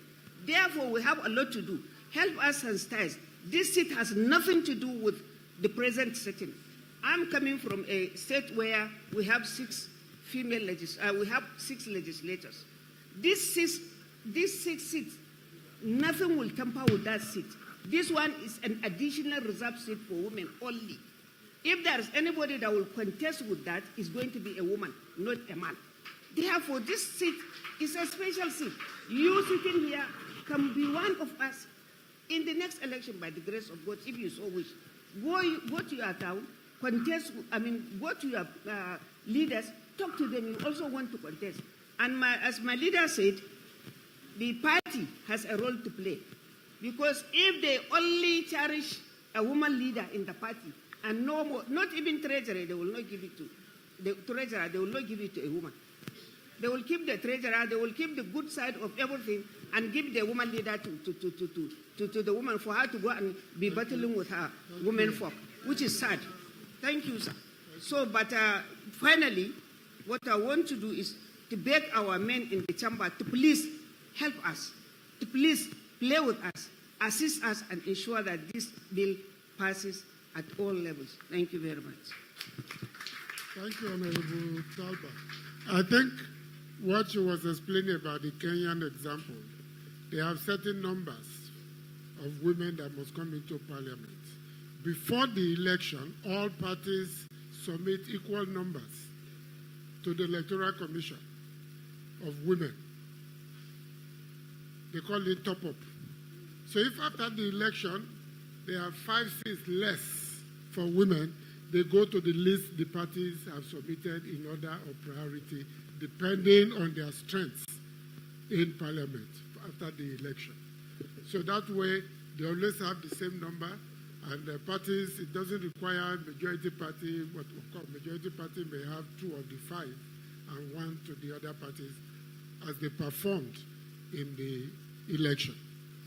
Let me call Honorable Blessing.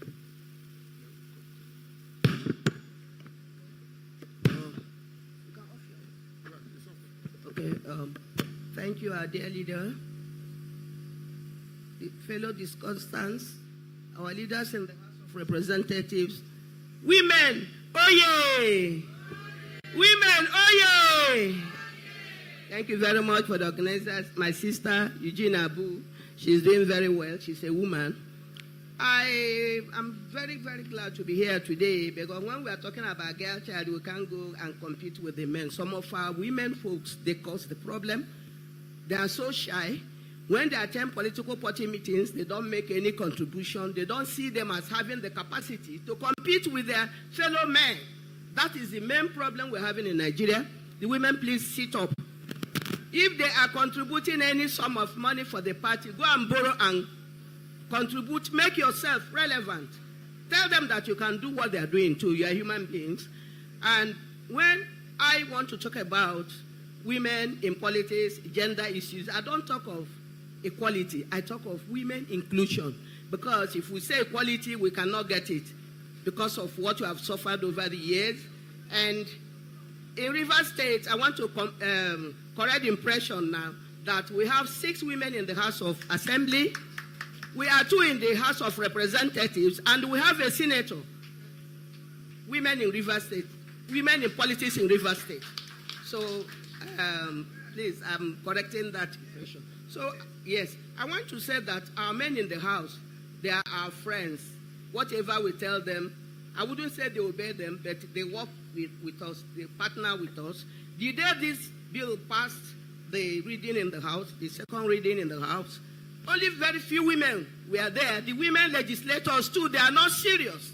When they want to discuss women or gender-related issues, they should be there. That is the problem. Yes, I'm saying it because I have been attending all of them. But I want to encourage women and to plead with our men to support us. Thank you very much.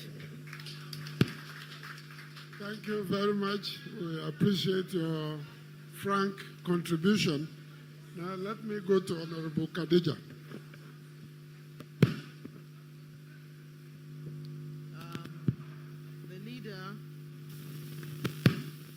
The leader of the House, the Speaker of the House, ably represented by the leader. First of all, I'd like to take this opportunity to thank our leader in the 10th Assembly, Right Honorable Tajudeen Abbas, GCON, Ian Zazo, for initiating and giving the opportunity for this bill to come even to the floor of the House.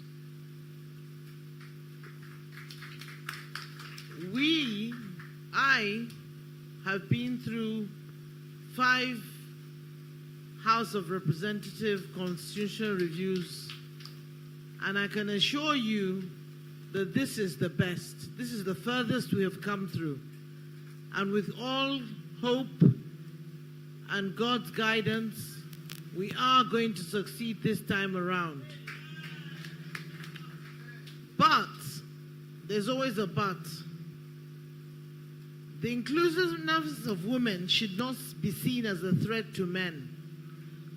We should be seen as partners in progress. We're not threatening to take away their positions. We're trying to work hand in hand with them.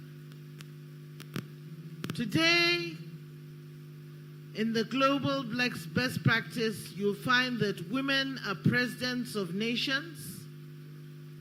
And without women, some countries don't even accept to do business with other countries.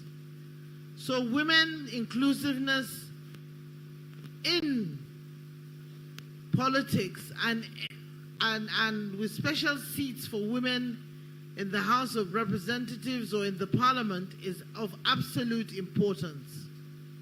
But then I have to caution our women. We have to be our brothers' keepers. We must forget about bringing down syndrome. We have to repair our own house till the men respect us the most. So, what I'm basically trying to imply is that sometimes when a woman comes, for example, when Sarah Jibril wanted to contest the election, I think her vote was the only vote that was cast, and that was the only one that sufficed. Now we've come further than this. We have really come far. With this public hearing, like I've said, we've never come as far as we have this time around. And nobody is willing to listen to us without, in the outside world, without voices of women. Women are our mothers, women are our children, and at the end of the day, we depend on them for so many decision making and other things. So I'd like to appeal to you here today to please, and please, not only the women, because the majority of the hall is filled with women.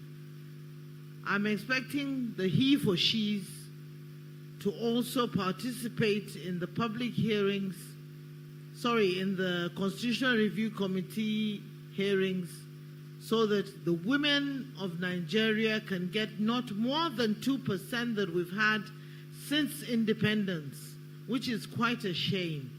Nigeria is a progressing country, and it should show that it is a progressing country by including women in its work. Thank you very much, and God bless Nigeria.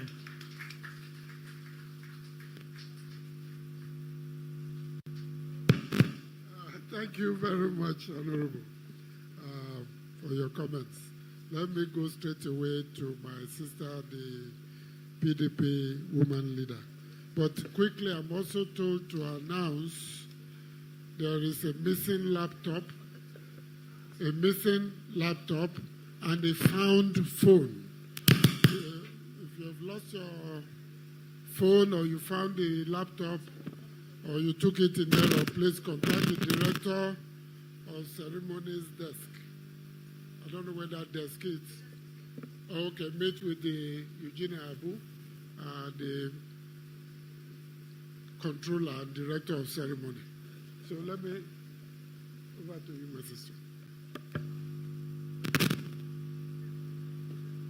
Hello?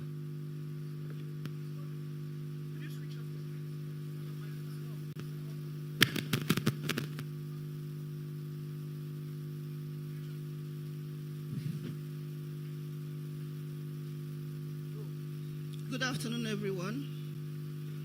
May I crave your indulgence to stand on existing protocols. I'm here this afternoon wearing two caps. Firstly, as the national woman leader of the People's Democratic Party, PDP, and also the president of the Forum of the National Women Leaders of Political Parties in Nigeria. So, after the Beijing conference, a lot of us have wondered why we have not actualized our 35% affirmative action. When you look at our party's constitution, when you look at the Electoral Act, when you look at our party's manifestos, the gender bill is neutral. It's not specific. And that's why you wonder why we have not been able to actualize the 35%. It doesn't tell you how we can actualize it. And so it is gender neutral. This conversation has come at a very good time. We couldn't have had it at a better time. When the Deputy National Woman Leader of APC was reeling out the statistics, I'm sure you may not have understood what she was saying. When it comes to the global conversation, Nigerian women are nowhere to be found. When you come to the African Parliament, we are not on the chart. That is how sad this situation is. And so we having this conversation, and why other climes have had it right is because the government have been intentional. They have been deliberate. And that's exactly what we are doing here today. And we are hoping that this bill will pass so that we can have women sitting at the table talking about things that affect us as women. Now, when you look at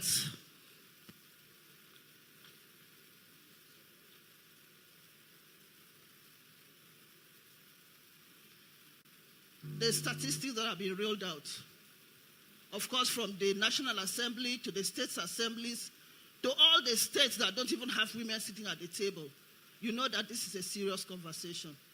And I'm hoping that at the end of the day, we will come out with this bill so that we can have more women seated at the table. Thank you so much. Thank you. Thank you very much. This is better now. Thank you for your direct and brief contribution. Let me clarify something. Unlike in the past, one of the mistakes that was made in the Ninth House, we finished the work and dumped it on the states. The document was new to them, and they subverted what we.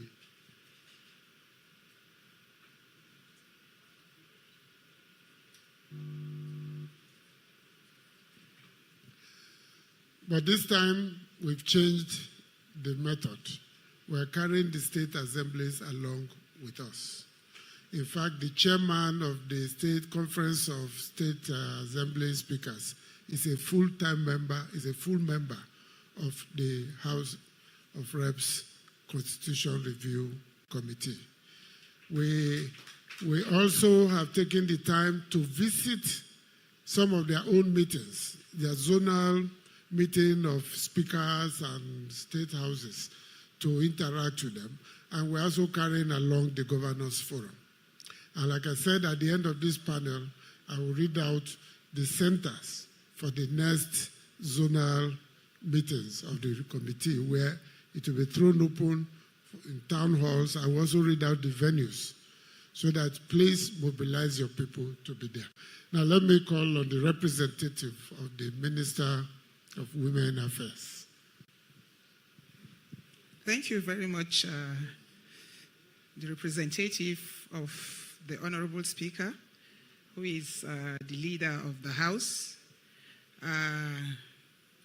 distinguished members, honorable members of the House of Representatives, distinguished ladies and gentlemen.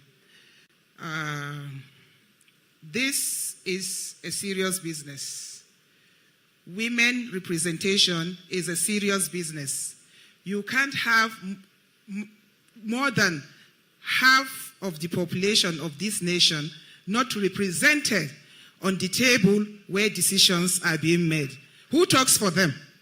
Who speaks for them? Do you have a man who menstruates? No. Who speaks when it comes to environmental planning? Who speaks when they come to plan for buildings and how to locate toilets? Because women are vulnerable and always use the toilet. Who speaks? It has to be the she. So this business can never be overemphasized. First of all, I would like us to work closely with the political parties. Every member of the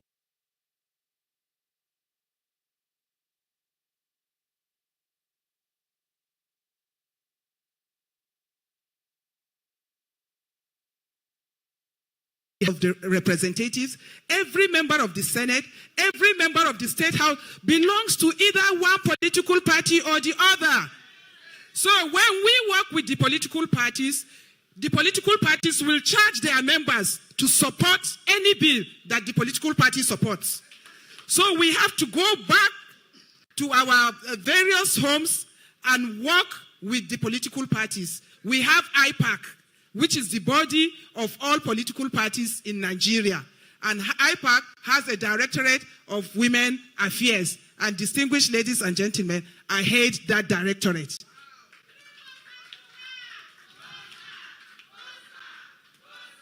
We are working, the Ministry of Women Affairs, that's the Honorable Minister, has charged the Directorate of Women Affairs in IPAC to work closely with the leadership of political parties. We have, with the Honorable Minister of Women Affairs, paid courtesy call and advocacy call to about 7 out of the political parties we have. And that continues. Because when we have the political parties speak to their members, this bill will easily pass. My dear sisters and brothers, we have to be she for she's. We have always been mentioning he for she, but are the women ready for the women? That idea of she for she must be activated. And the Honorable Minister of Women Affairs is about to roll out a program which is She for She, where women support women. We have the highest number of voting population in this country. And if a woman supports a woman, there's no way a man can beat a woman when it comes to election. Election is a matter of numbers. Distinguished ladies and gentlemen, we also need to lobby more. We shouldn't be confrontational. You can't achieve much in politics when you do activism. Let's allow the political activists do their activism while we, as politicians, lobby our men to see us as partners in progress, to see us as their sisters, to see us as people they need to achieve economic development. Because you cannot develop a country when you ignore about 50% of its population. It's not possible. So we are not rivals. We are not contesting your seats. We just want to bridge that gap. We just want a little bit of fairness to up the women's participation in the national and state assemblies. And as we do that, we have to build our capacities as women. We have to be ready. We have to be serious so that they don't see us fielding incapable women. We have to know what it means, and we have to get there to deliver so that we will encourage the men to always support us. Okay, thank you, Mr. Moderator. I have lots and lots and lots to roll out, but I'll give you the mic now. Thank you.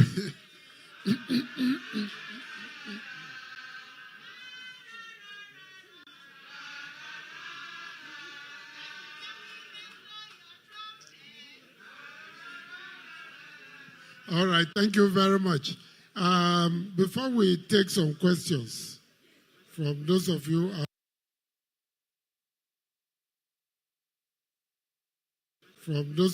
out there, let me read out the zonal and national public hearings so that you know the venue and call your people to be there. Northeast, Center A, Gombe, Center for Gombe, Bauchi and Taraba states. It will be in Gombe. International Conference Center, Gombe. That is 12th July 2025, beginning 10 a.m.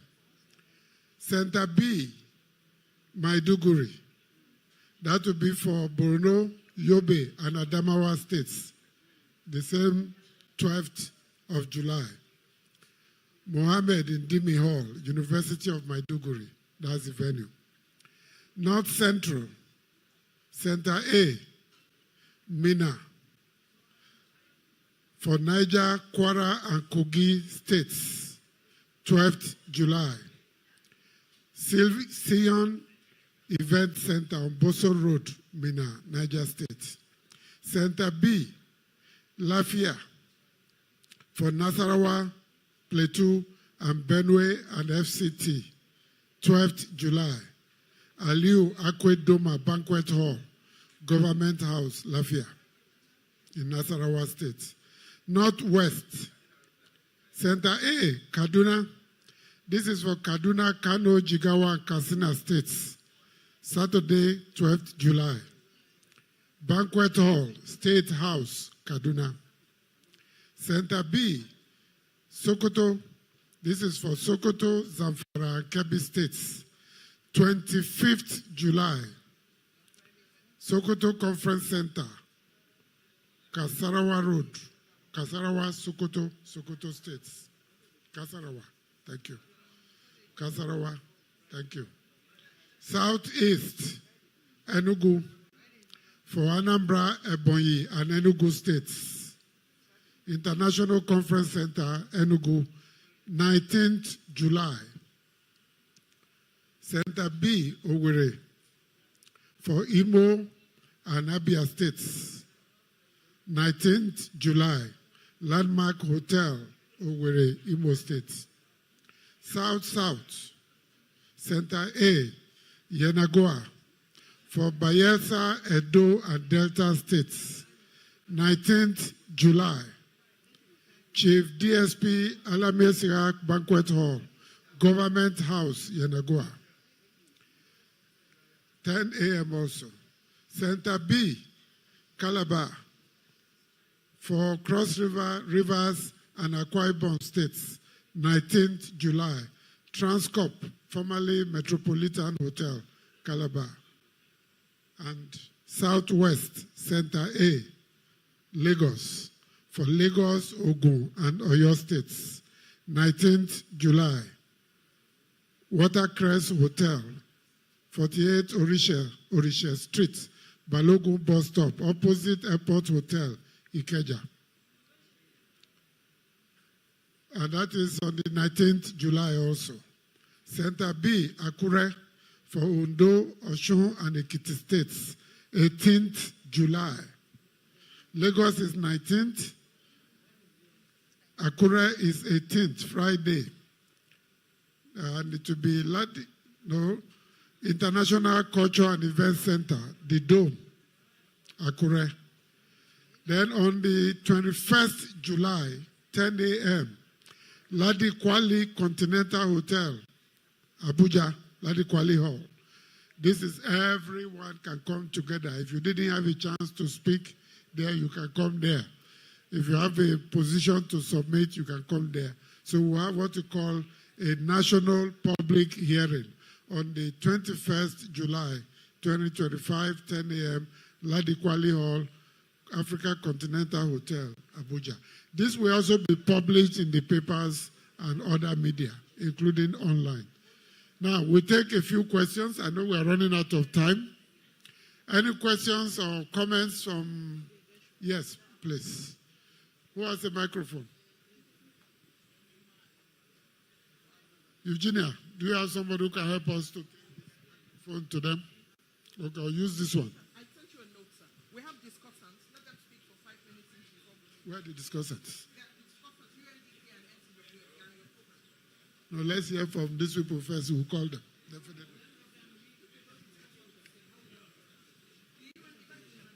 Is she here?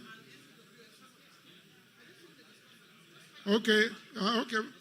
Just please relax for a minute. We have two discussants that are in the program. Elsie, Attafuah, UNDP resident representative, such is here. Princess Edna, Azura, President, National Council of Women Societies. Please, discussants, you have maximum of 5 minutes to discuss the presentations. Where's Attafuah? Dr. Attafuah.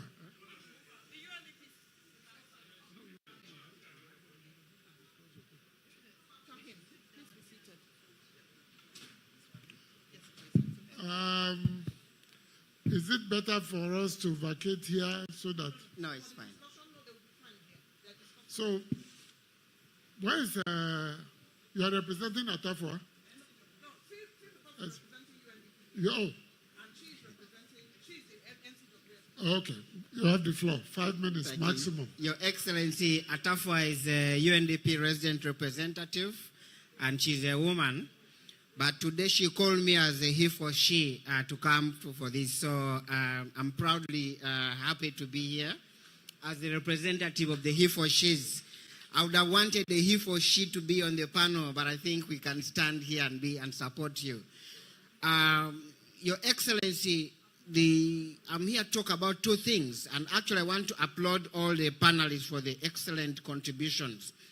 I would like to talk about two main things here. One is about giving us a little bit of evidence of why including women matters, why affirmative action for women matters in parliaments, and also including legislative councils at the state level. There are very many benefits. As you think about why it matters, you need to think conversely about what Nigeria loses if it does not include women in these legislative councils. Let me give you a few statistics. I am an economist, so I give a lot of statistics. One, in terms of growth, this government is thinking about growth, growing the economy to a $1 trillion economy. Now, I will actually tell you, if you increase women participation in parliament, including other sectors, by 2030, they are telling us a country that will be in position to grow by 15% on average every year. That is evidence, it is there. These are some of the things you need to tell people in the government. Number 2 is about human development. UNDP produces a human development index every year. The human development index looks at 3 main things. It looks at health, it looks at education, and it also looks at wider human development. They are actually telling us that if you increase the participation of women in parliament by only 10%, Nigeria's human development will increase by 6%. So can you tell me what you'd actually be in position to get if you raise it by 50%? That is evidence there. Then the other evidence is on the social side that I want to give you that you can actually use when you are doing engagement. 1, Rwanda, in the 2000, that's when they started engaging a lot on this. So in 2000, if you look at the statistics they have, maternal mortality reduced by more than 70%, and that coincides with the time when women representation in parliament and councils was advocated for. Imagine what would actually happen for Nigeria, which is actually struggling when it comes to sustainable development goals. The other one, I'll give an example of India. Think about this statistic. The female-led councils, when they engaged on female-led councils, they actually saw 60% new projects, more new projects, for which were actually advocated for women. Which projects are these? Community latrines. The women will think about some other things. The other one was about community boreholes. Another one was about community schools, all-weather roads. The women were able to advance those things. That is a statistic that you need to advance. Then I come from Uganda. I'll give you a statistic. You know, East Africa is doing quite well in some of those things. Uganda started in 1995. Now, because women in Uganda are more advanced when it comes to being represented in parliament, we now have a domestic violence act. They took them a very long time to push for it, but it was actually passed in 2010. The prohibition of female genital mutilation in 2010, it was actually passed. The women have also advocated for increase of budget for health, increase of budget for education, for primary health care, and quite a number of other things. That is the value of having women increasingly represented in parliament. Now, the challenge we have in Uganda is on one bill, the Domestic Relations Bill, which is about what would happen if you share to share property. Just because women are still very, very few and men are really fighting against it. So, ladies and gentlemen, it's a very, very good opportunity. Maybe lastly, what I could say, when I was looking at the bill, it gave a very, very good and excellent provision of about 16 years time. It's a very good one. They say when you have a bird in the hand, you first take that, but that doesn't stop you from asking for more. The evidence that we have is 16 years may actually not be enough time. These countries you see in East Africa, it has taken them more than 30 years to reach where they are. Uganda has 529 members of parliament. In every district, each district is represented by one woman member of parliament, which makes them 146 women member of parliament on the women's seats. Because of that, gradually, the women have gotten more confidence to contest for seats with women. So we have 14 women members of parliament who have contested with men. We also have 13 women members of parliament who have contested with men on special seats, special interest seats. So look, it takes a little bit of time. So 16 years, I think, we really need to applaud the government for this, but also maybe request for a little bit more. So women engagement is a development imperative. That is the message we really need to put. Thank you very much. Thank you. We appreciate your insights. Let me call on the NCWS. 5 minutes, please.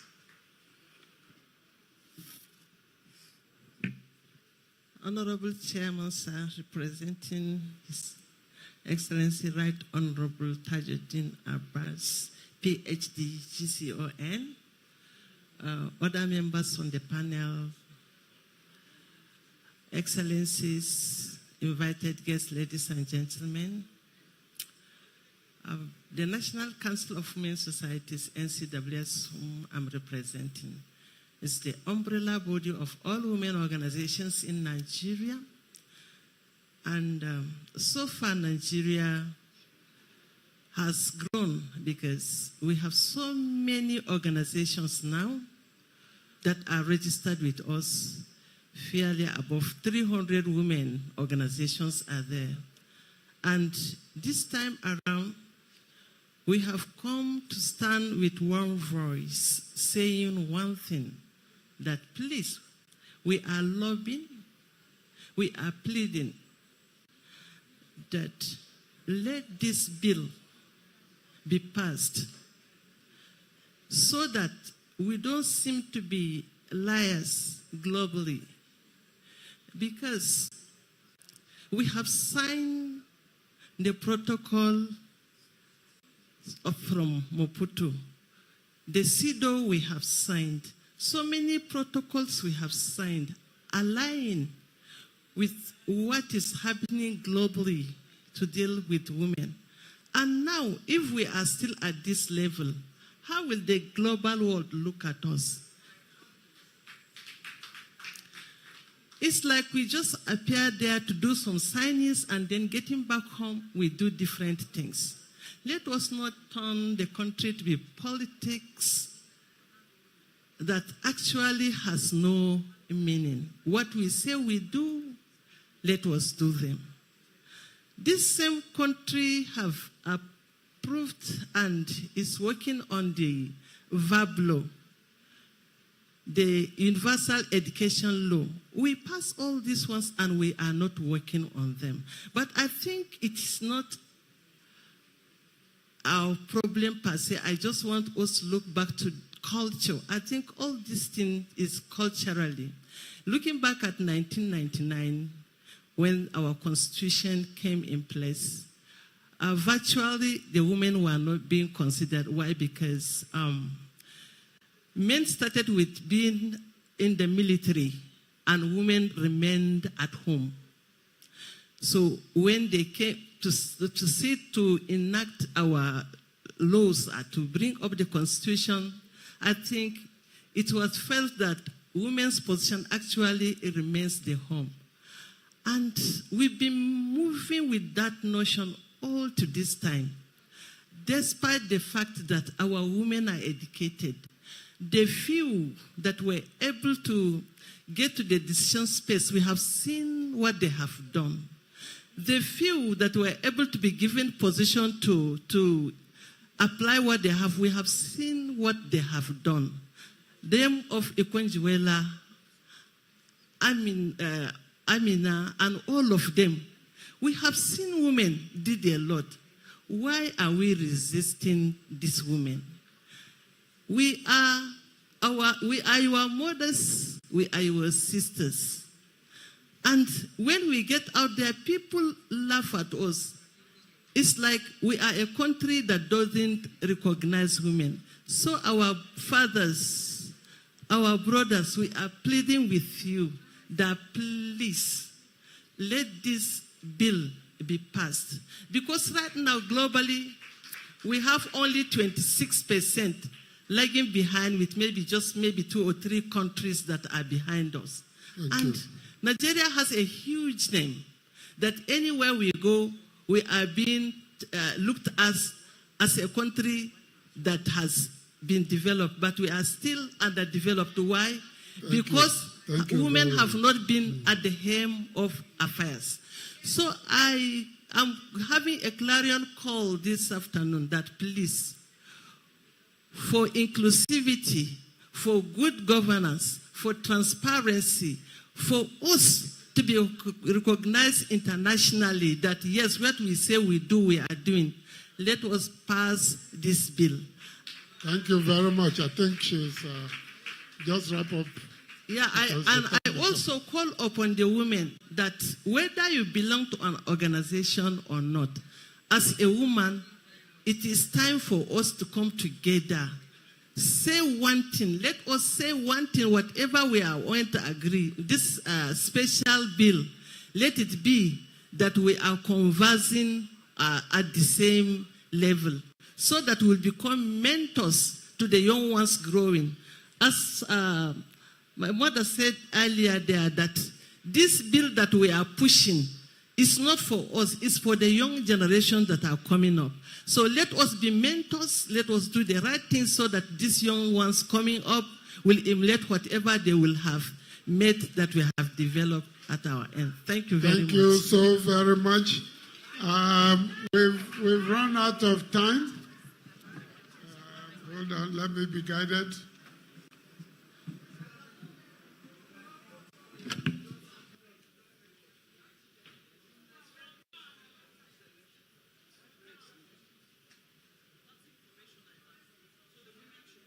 Okay, I am told, hello, to appeal to you that Mr. Speaker will soon be here. You know, we also have a panel coming up on a special rule for constitutional rule for traditional rulers. I think he also has a special interest in that. It will be an interesting discussion because not everybody believes that we should take them out of their zones. But we've had a good, I'll take two questions. The lady we call first and the Commissioner for Women Affairs. Yes, you, the one. Give her the microphone, please. Quick. We need to take a quick break.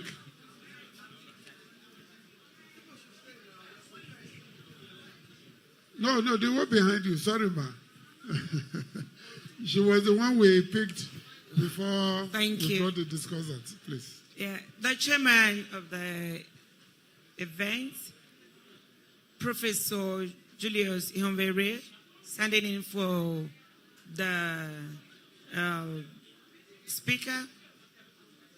I want to specially thank the speaker, Tajudeen Abbas, PhD, the deputy speaker, the majority leader, the House of Representatives.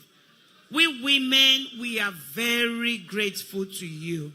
We've been watching and seeing all the efforts you've been making. We are very grateful. For the House of Rep, for those that are yet to be convinced, the reason for this is for our own good. We are in this country, we will all grow old. We will suffer if we continue in this way. Because the way men think is different from the way women think. And it means we must need both parties for our life to be better. And I'm happy that you are already consulting with the Governors Forum. We need to take that seriously. The chairperson for the Governors' Wives Forum and the Governors' Wives, we need to seriously cash in on that. Then these gatherings, these activities we are having, we need to bring in more of the male folks in the houses of assembly. Because even when we come here, when you get back home, telling them this story, there is hostility. So we need to bring the male representative or the international organization, NGO. They need to go to the houses of assembly to enlighten our folks. Thank you very much. Thank you very much. Please, let's keep the questions brief, straight to the point, so that others can have a chance. Yes, please. The Speaker and all members of the panel, Your Excellencies, I'm the Commissioner for Women Affairs at Edo State, and I would like to quickly speak on what Professor Ihonvere said, and also the Deputy National Woman Leader. It's very clear to me that we appreciate the CSOs and the NGOs, but I'm speaking as a politician, and the best way to get this resolved is the political angle. If you want this bill to be passed, and you are a woman in your state, you need to be clear to all the political actors, all the governors, members of the National Assembly and the state houses of assembly. If they want to come back, this bill has to be passed. There's a slogan in our state, you neglect a woman, you fail election. This is the time to use that slogan. I want to especially speak to the First Lady of Nigeria, Mrs. Oluremi Tinubu, because I'm speaking as an APC member. It's a duty to make the ADC, the coalition, it's a duty to kill it. And the only way she can kill it is for this bill. Because the women in Nigeria who are not politicians, when they see that there is twinning in future, like the chairman of a council and then a female deputy chairman, the governor of a state and the female deputy governor, and then of course this bill, when this bill is passed, all the women in Nigeria, over 60% of us, will run to the APC. Thank you. Thank you for giving me this opportunity. Thank you very much. Somebody, you have grabbed the microphone already. Yes. And that's a very good strategy. Thank you so much. Use it in the movement. Thank you. My question is very important. Our problem is constitutional problem. How can you, the member of parliament, help us to instruct INEC, another electoral body, to fill interested women in the 36 states of Nigeria to occupy available posts?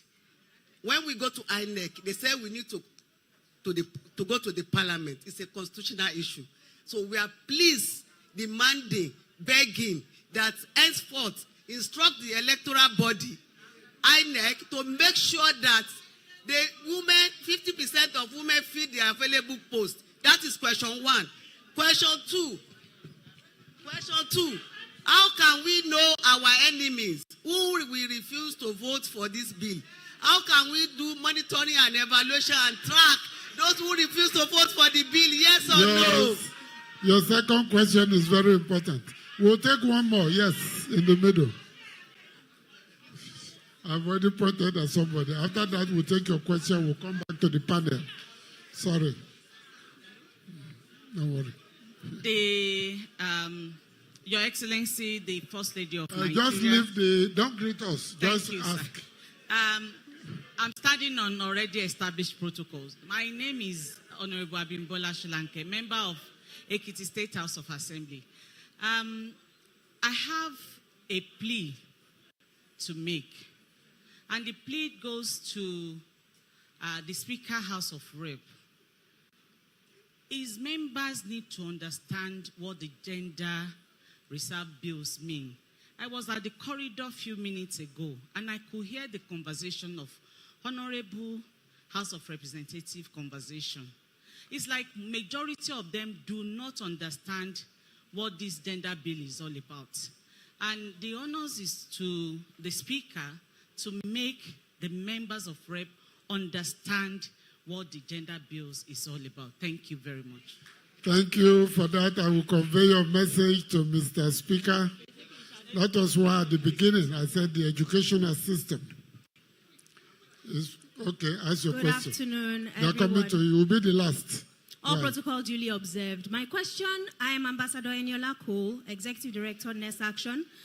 My question is this. One of our speakers on the panel had mentioned how we can get it done in a systematic fashion. And one area that is a lacuna is the area of the wards. We keep saying, go to the grassroots to get into politics. But what is the structure for ensuring that there are women, even at the ward level, whether it's the council or in the LGA or in the LGC? What is the structure for getting women in there? We mentor students from universities, and we have a pool of young women who are interested, but how are we going to get them in there? If at the top we don't have so many women, it means that there is a systemic problem from the grassroots. And we must ensure that we treat it from that angle. Start getting women into the wards, into the LG, so that when it's time for elections, you have people to elect. If not, at the top, there will be nobody. So please, let's also, as we push this bill, ensure that we get young women in from the grassroots, and ensure that we also do not jettison God, because it will be an act of God for us to get this bill. Thank you so much. Thank you. Last question, then we'll come to the panel. Please.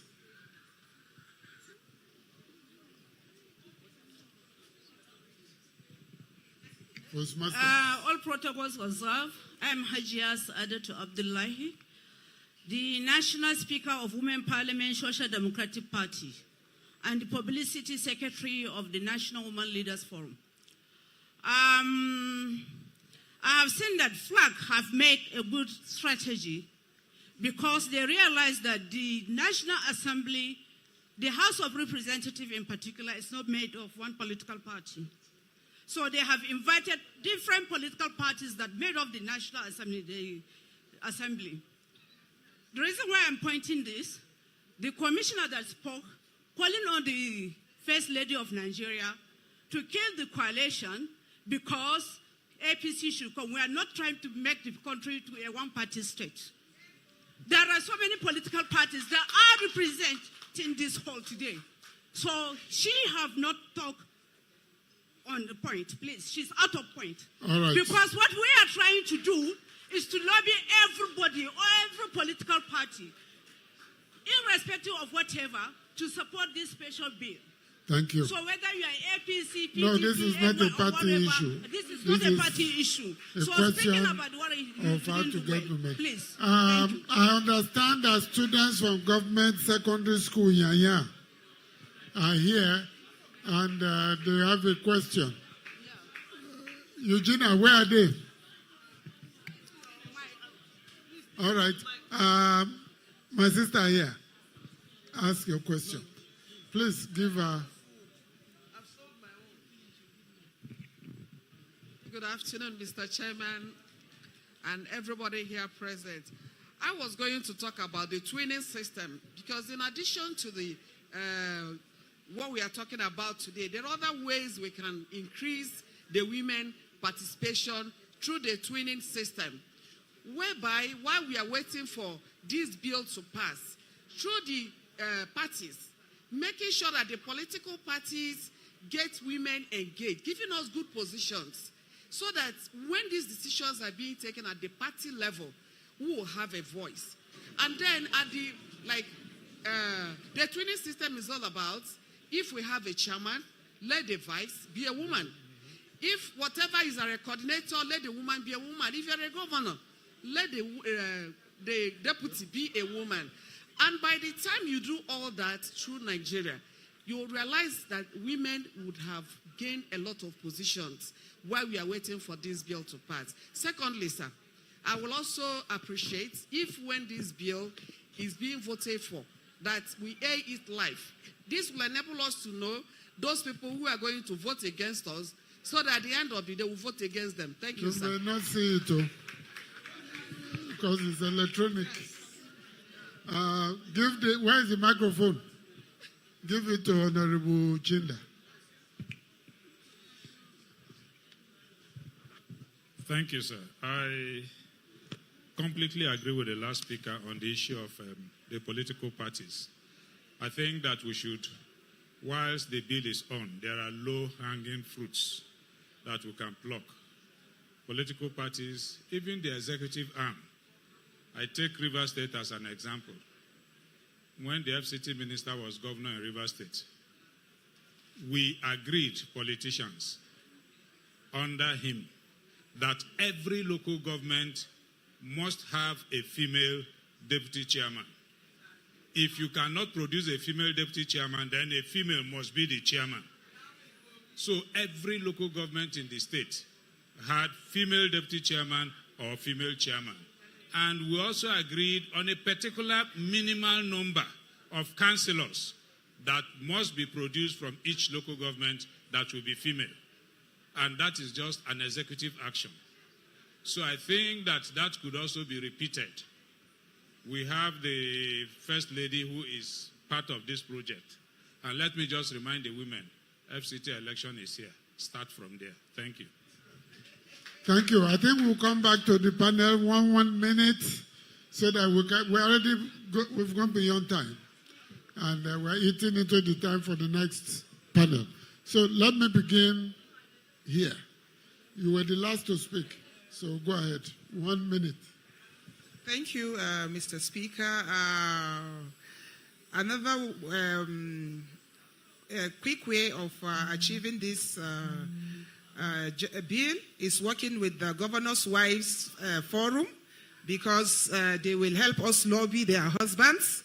And the Honorable Minister of Information is organizing a stakeholders engagement to bring information for women, information.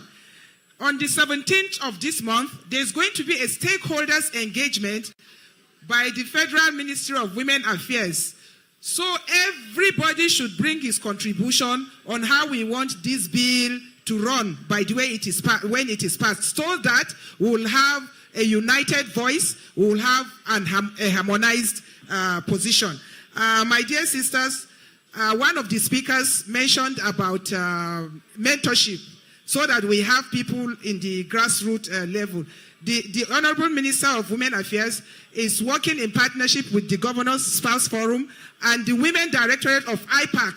We are rolling out a mentorship program which we tagged Catch Them Young, so that it will bridge the gap between the old generation and the younger generation when this bill is passed, by nurturing the upcoming generation to be ready to take over from us. And my dear brothers in the House of Representatives, this is a call for sisterhood. This is a call for brotherhood. This is a call for action. One of the foremost reasons is to cover our national shame.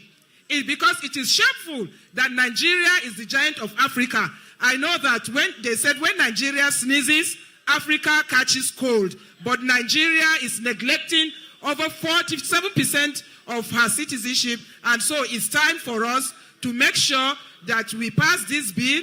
We are begging on the National Assembly to pass this bill so that Nigeria will be in the Committee of Nations. Thank you very much. Thank you, dear Chairman.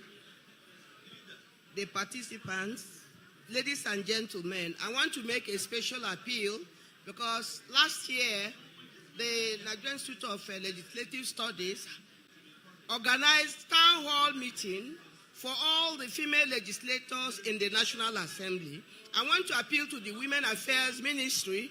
Madam, please tell the minister that she should do what they did so that we could go back to our homes and organize town hall meetings. Thank you very much.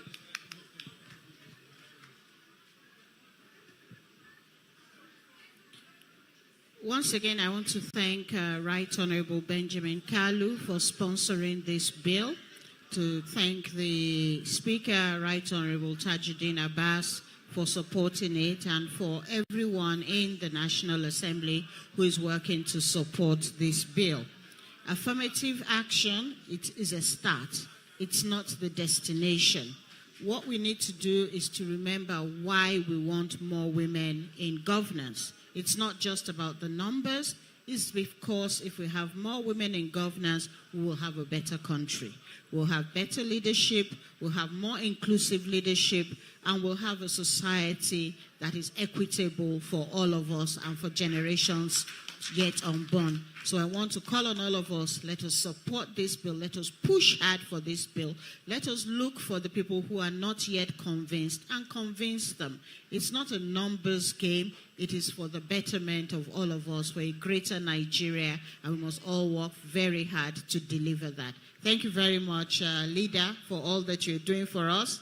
Let us know who we have to talk to. You know the people who are not persuaded. Just give us a wink. We'll go there and find a way to persuade them and convince them to work for us. Thank you very much.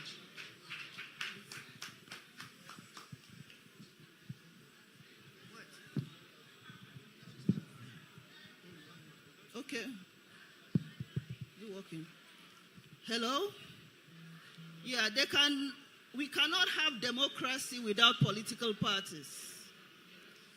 And so I forgot to say this, I didn't come alone. Most of my women leaders are here. There was a lady who had asked how the people at the grassroots can be carried along. You must belong to a political party. And everyone seated in this hall, all our representatives are members of political parties. But what we have decided to do now is to start from the political parties itself. A situation where you have, just like in PDP, I'm the only woman leader in the NWC. And so even if I were to scream, nobody will hear my voice. And that's why this forum was formed in the first place, where all the national women leaders will come together. As we speak in one voice, our voices are louder. So I beg of you, join political parties. And then the parties itself will want to look at how we can have more women in the NWC. Thank you very much. Great Nigerian women, let me address you once more. I think that this fight is not about political parties or different political parties, but it's a fight for all of us, regardless of which party you belong to or affiliate with. So I assure you that once we go to the grassroots, we'll educate all our women, including those that belong to our party and those that don't belong to our party. Democracy thrives on a healthy opposition. Democracy thrives without a healthy opposition. Democracy can never succeed. So please, I'm joining my colleagues in thanking you all for making this great effort this afternoon to be here today. Thank you very much, and God bless us all. Finally, thank you, my chairman. Our dear women in Nigeria, this is our time. As I said earlier, if this bill doesn't pass, it will never pass again, and it will never come round again. Pray for us. Go and lobby whoever you are going to lobby. Do whatever we can do, and we are pleading with the men seated here and those outside to please help us make this bill come out of the National Assembly first. Once it is out of the National Assembly, I'm sure at the state levels we may not have problems. Don't be oppressed and don't be suppressed. Go out, go and try to say you are going to contest too. If you don't win, don't lose hope. Just continue. One day you will get it. But this time around, we are optimistic that by the grace of God, this bill will come to pass. And that each Nigerian woman will have a cause to smile. Unless we have the number in the National Assembly, the two-thirds majority, no anything concerning women will pass at the floor of the House. That's the truth of the matter. Therefore, please, men, help us. We are not trying to be you. We shall never be you. We are women. You are men. You are our seniors. You are our leaders. We know you are our fathers. We are pleading with you to please see reasons. Thank you very much. Thank you. We have two young ladies here from Government Secondary School, Nyanya. Is it Government Secondary School? Is that your school? Government Day Secondary School. Okay.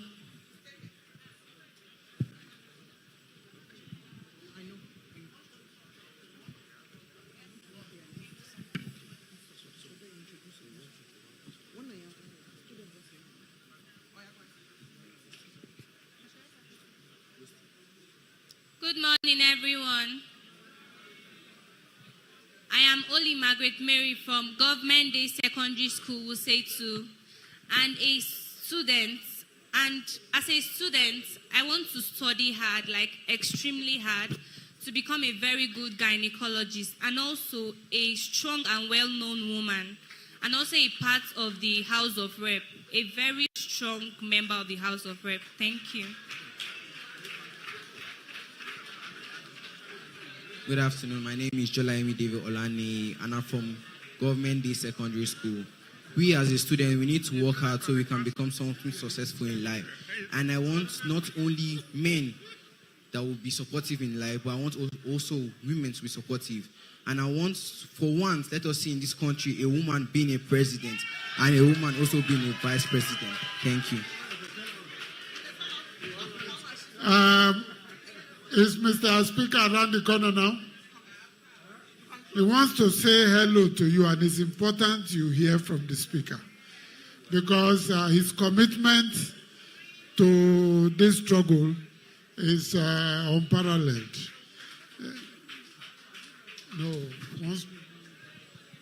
Your Excellency, we want to we want to chair the You House can take leader. a photograph. House leader will take photograph with his panelists because this is a very powerful panel for this bill. Thank you. Congratulations, House leader, for being an excellent moderator of this session. I want to congratulate all those who have been on the panel.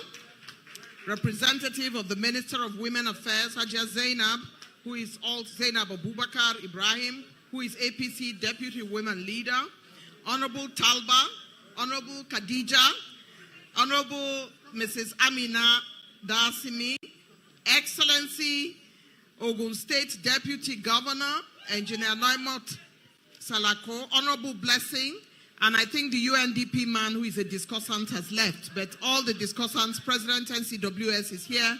We congratulate this panel for unpacking the issues and bringing the matters to the table. We're very happy with our moderator, who is a he for she, and who is in the center of this bill and pushing for it with the Speaker and all members of the House. Congratulations to this panel. Well done. Oh, the Deputy Governor of Kaduna State. And her, oh, yes, of course. Yes. There's somebody asking me what is gender equality. When they didn't put enough women in the house, what was the gender equality? Don't ask me that question. Allow us to be clapping for the moderator and the house leader who has done very well. He's the only one there is good like that. Don't mind him or keep your finger down so the photo go good. They will put photo with your hand outside. Put your fan down. I'd like to call on the minority leader to please join this picture. Minority leader, sir, Honorable Chinda.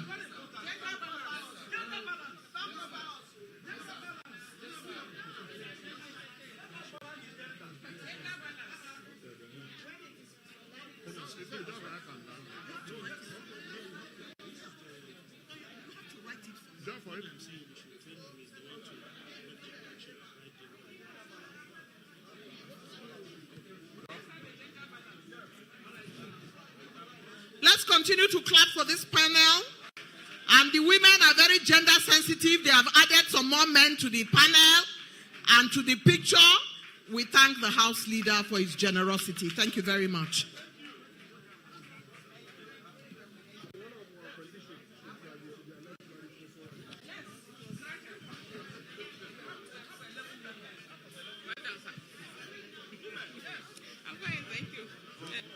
Okay, so this panel now done. For the second session, would like to announce that these are the people that will remain in the room for the second session.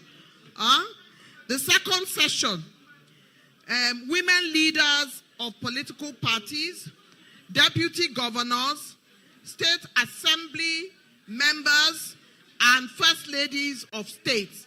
Let me repeat that. For the second session, those who will be in the room are deputy governors, first ladies of states, members of state houses of assembly, women leaders of political parties, and speakers of political parties, the speakers, and members of the House of Representatives.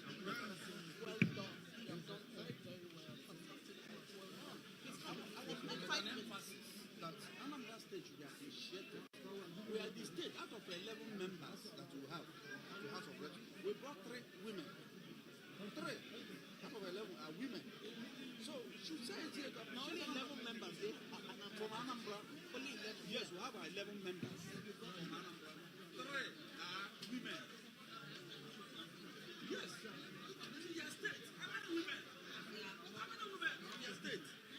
Your Excellencies, distinguished ladies and gentlemen, I would like to recognize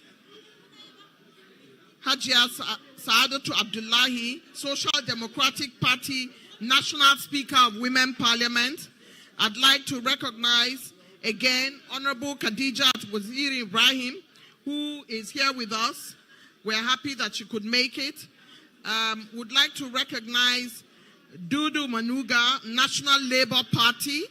Again, I'd like to announce that leaders of women leaders of political parties should stay Deputy governors will stay. Members of the state houses of assembly will stay. And first ladies will stay. These are the people for the next session. Please make way for those who are coming to sit down. These are the people that will be seated for the next session.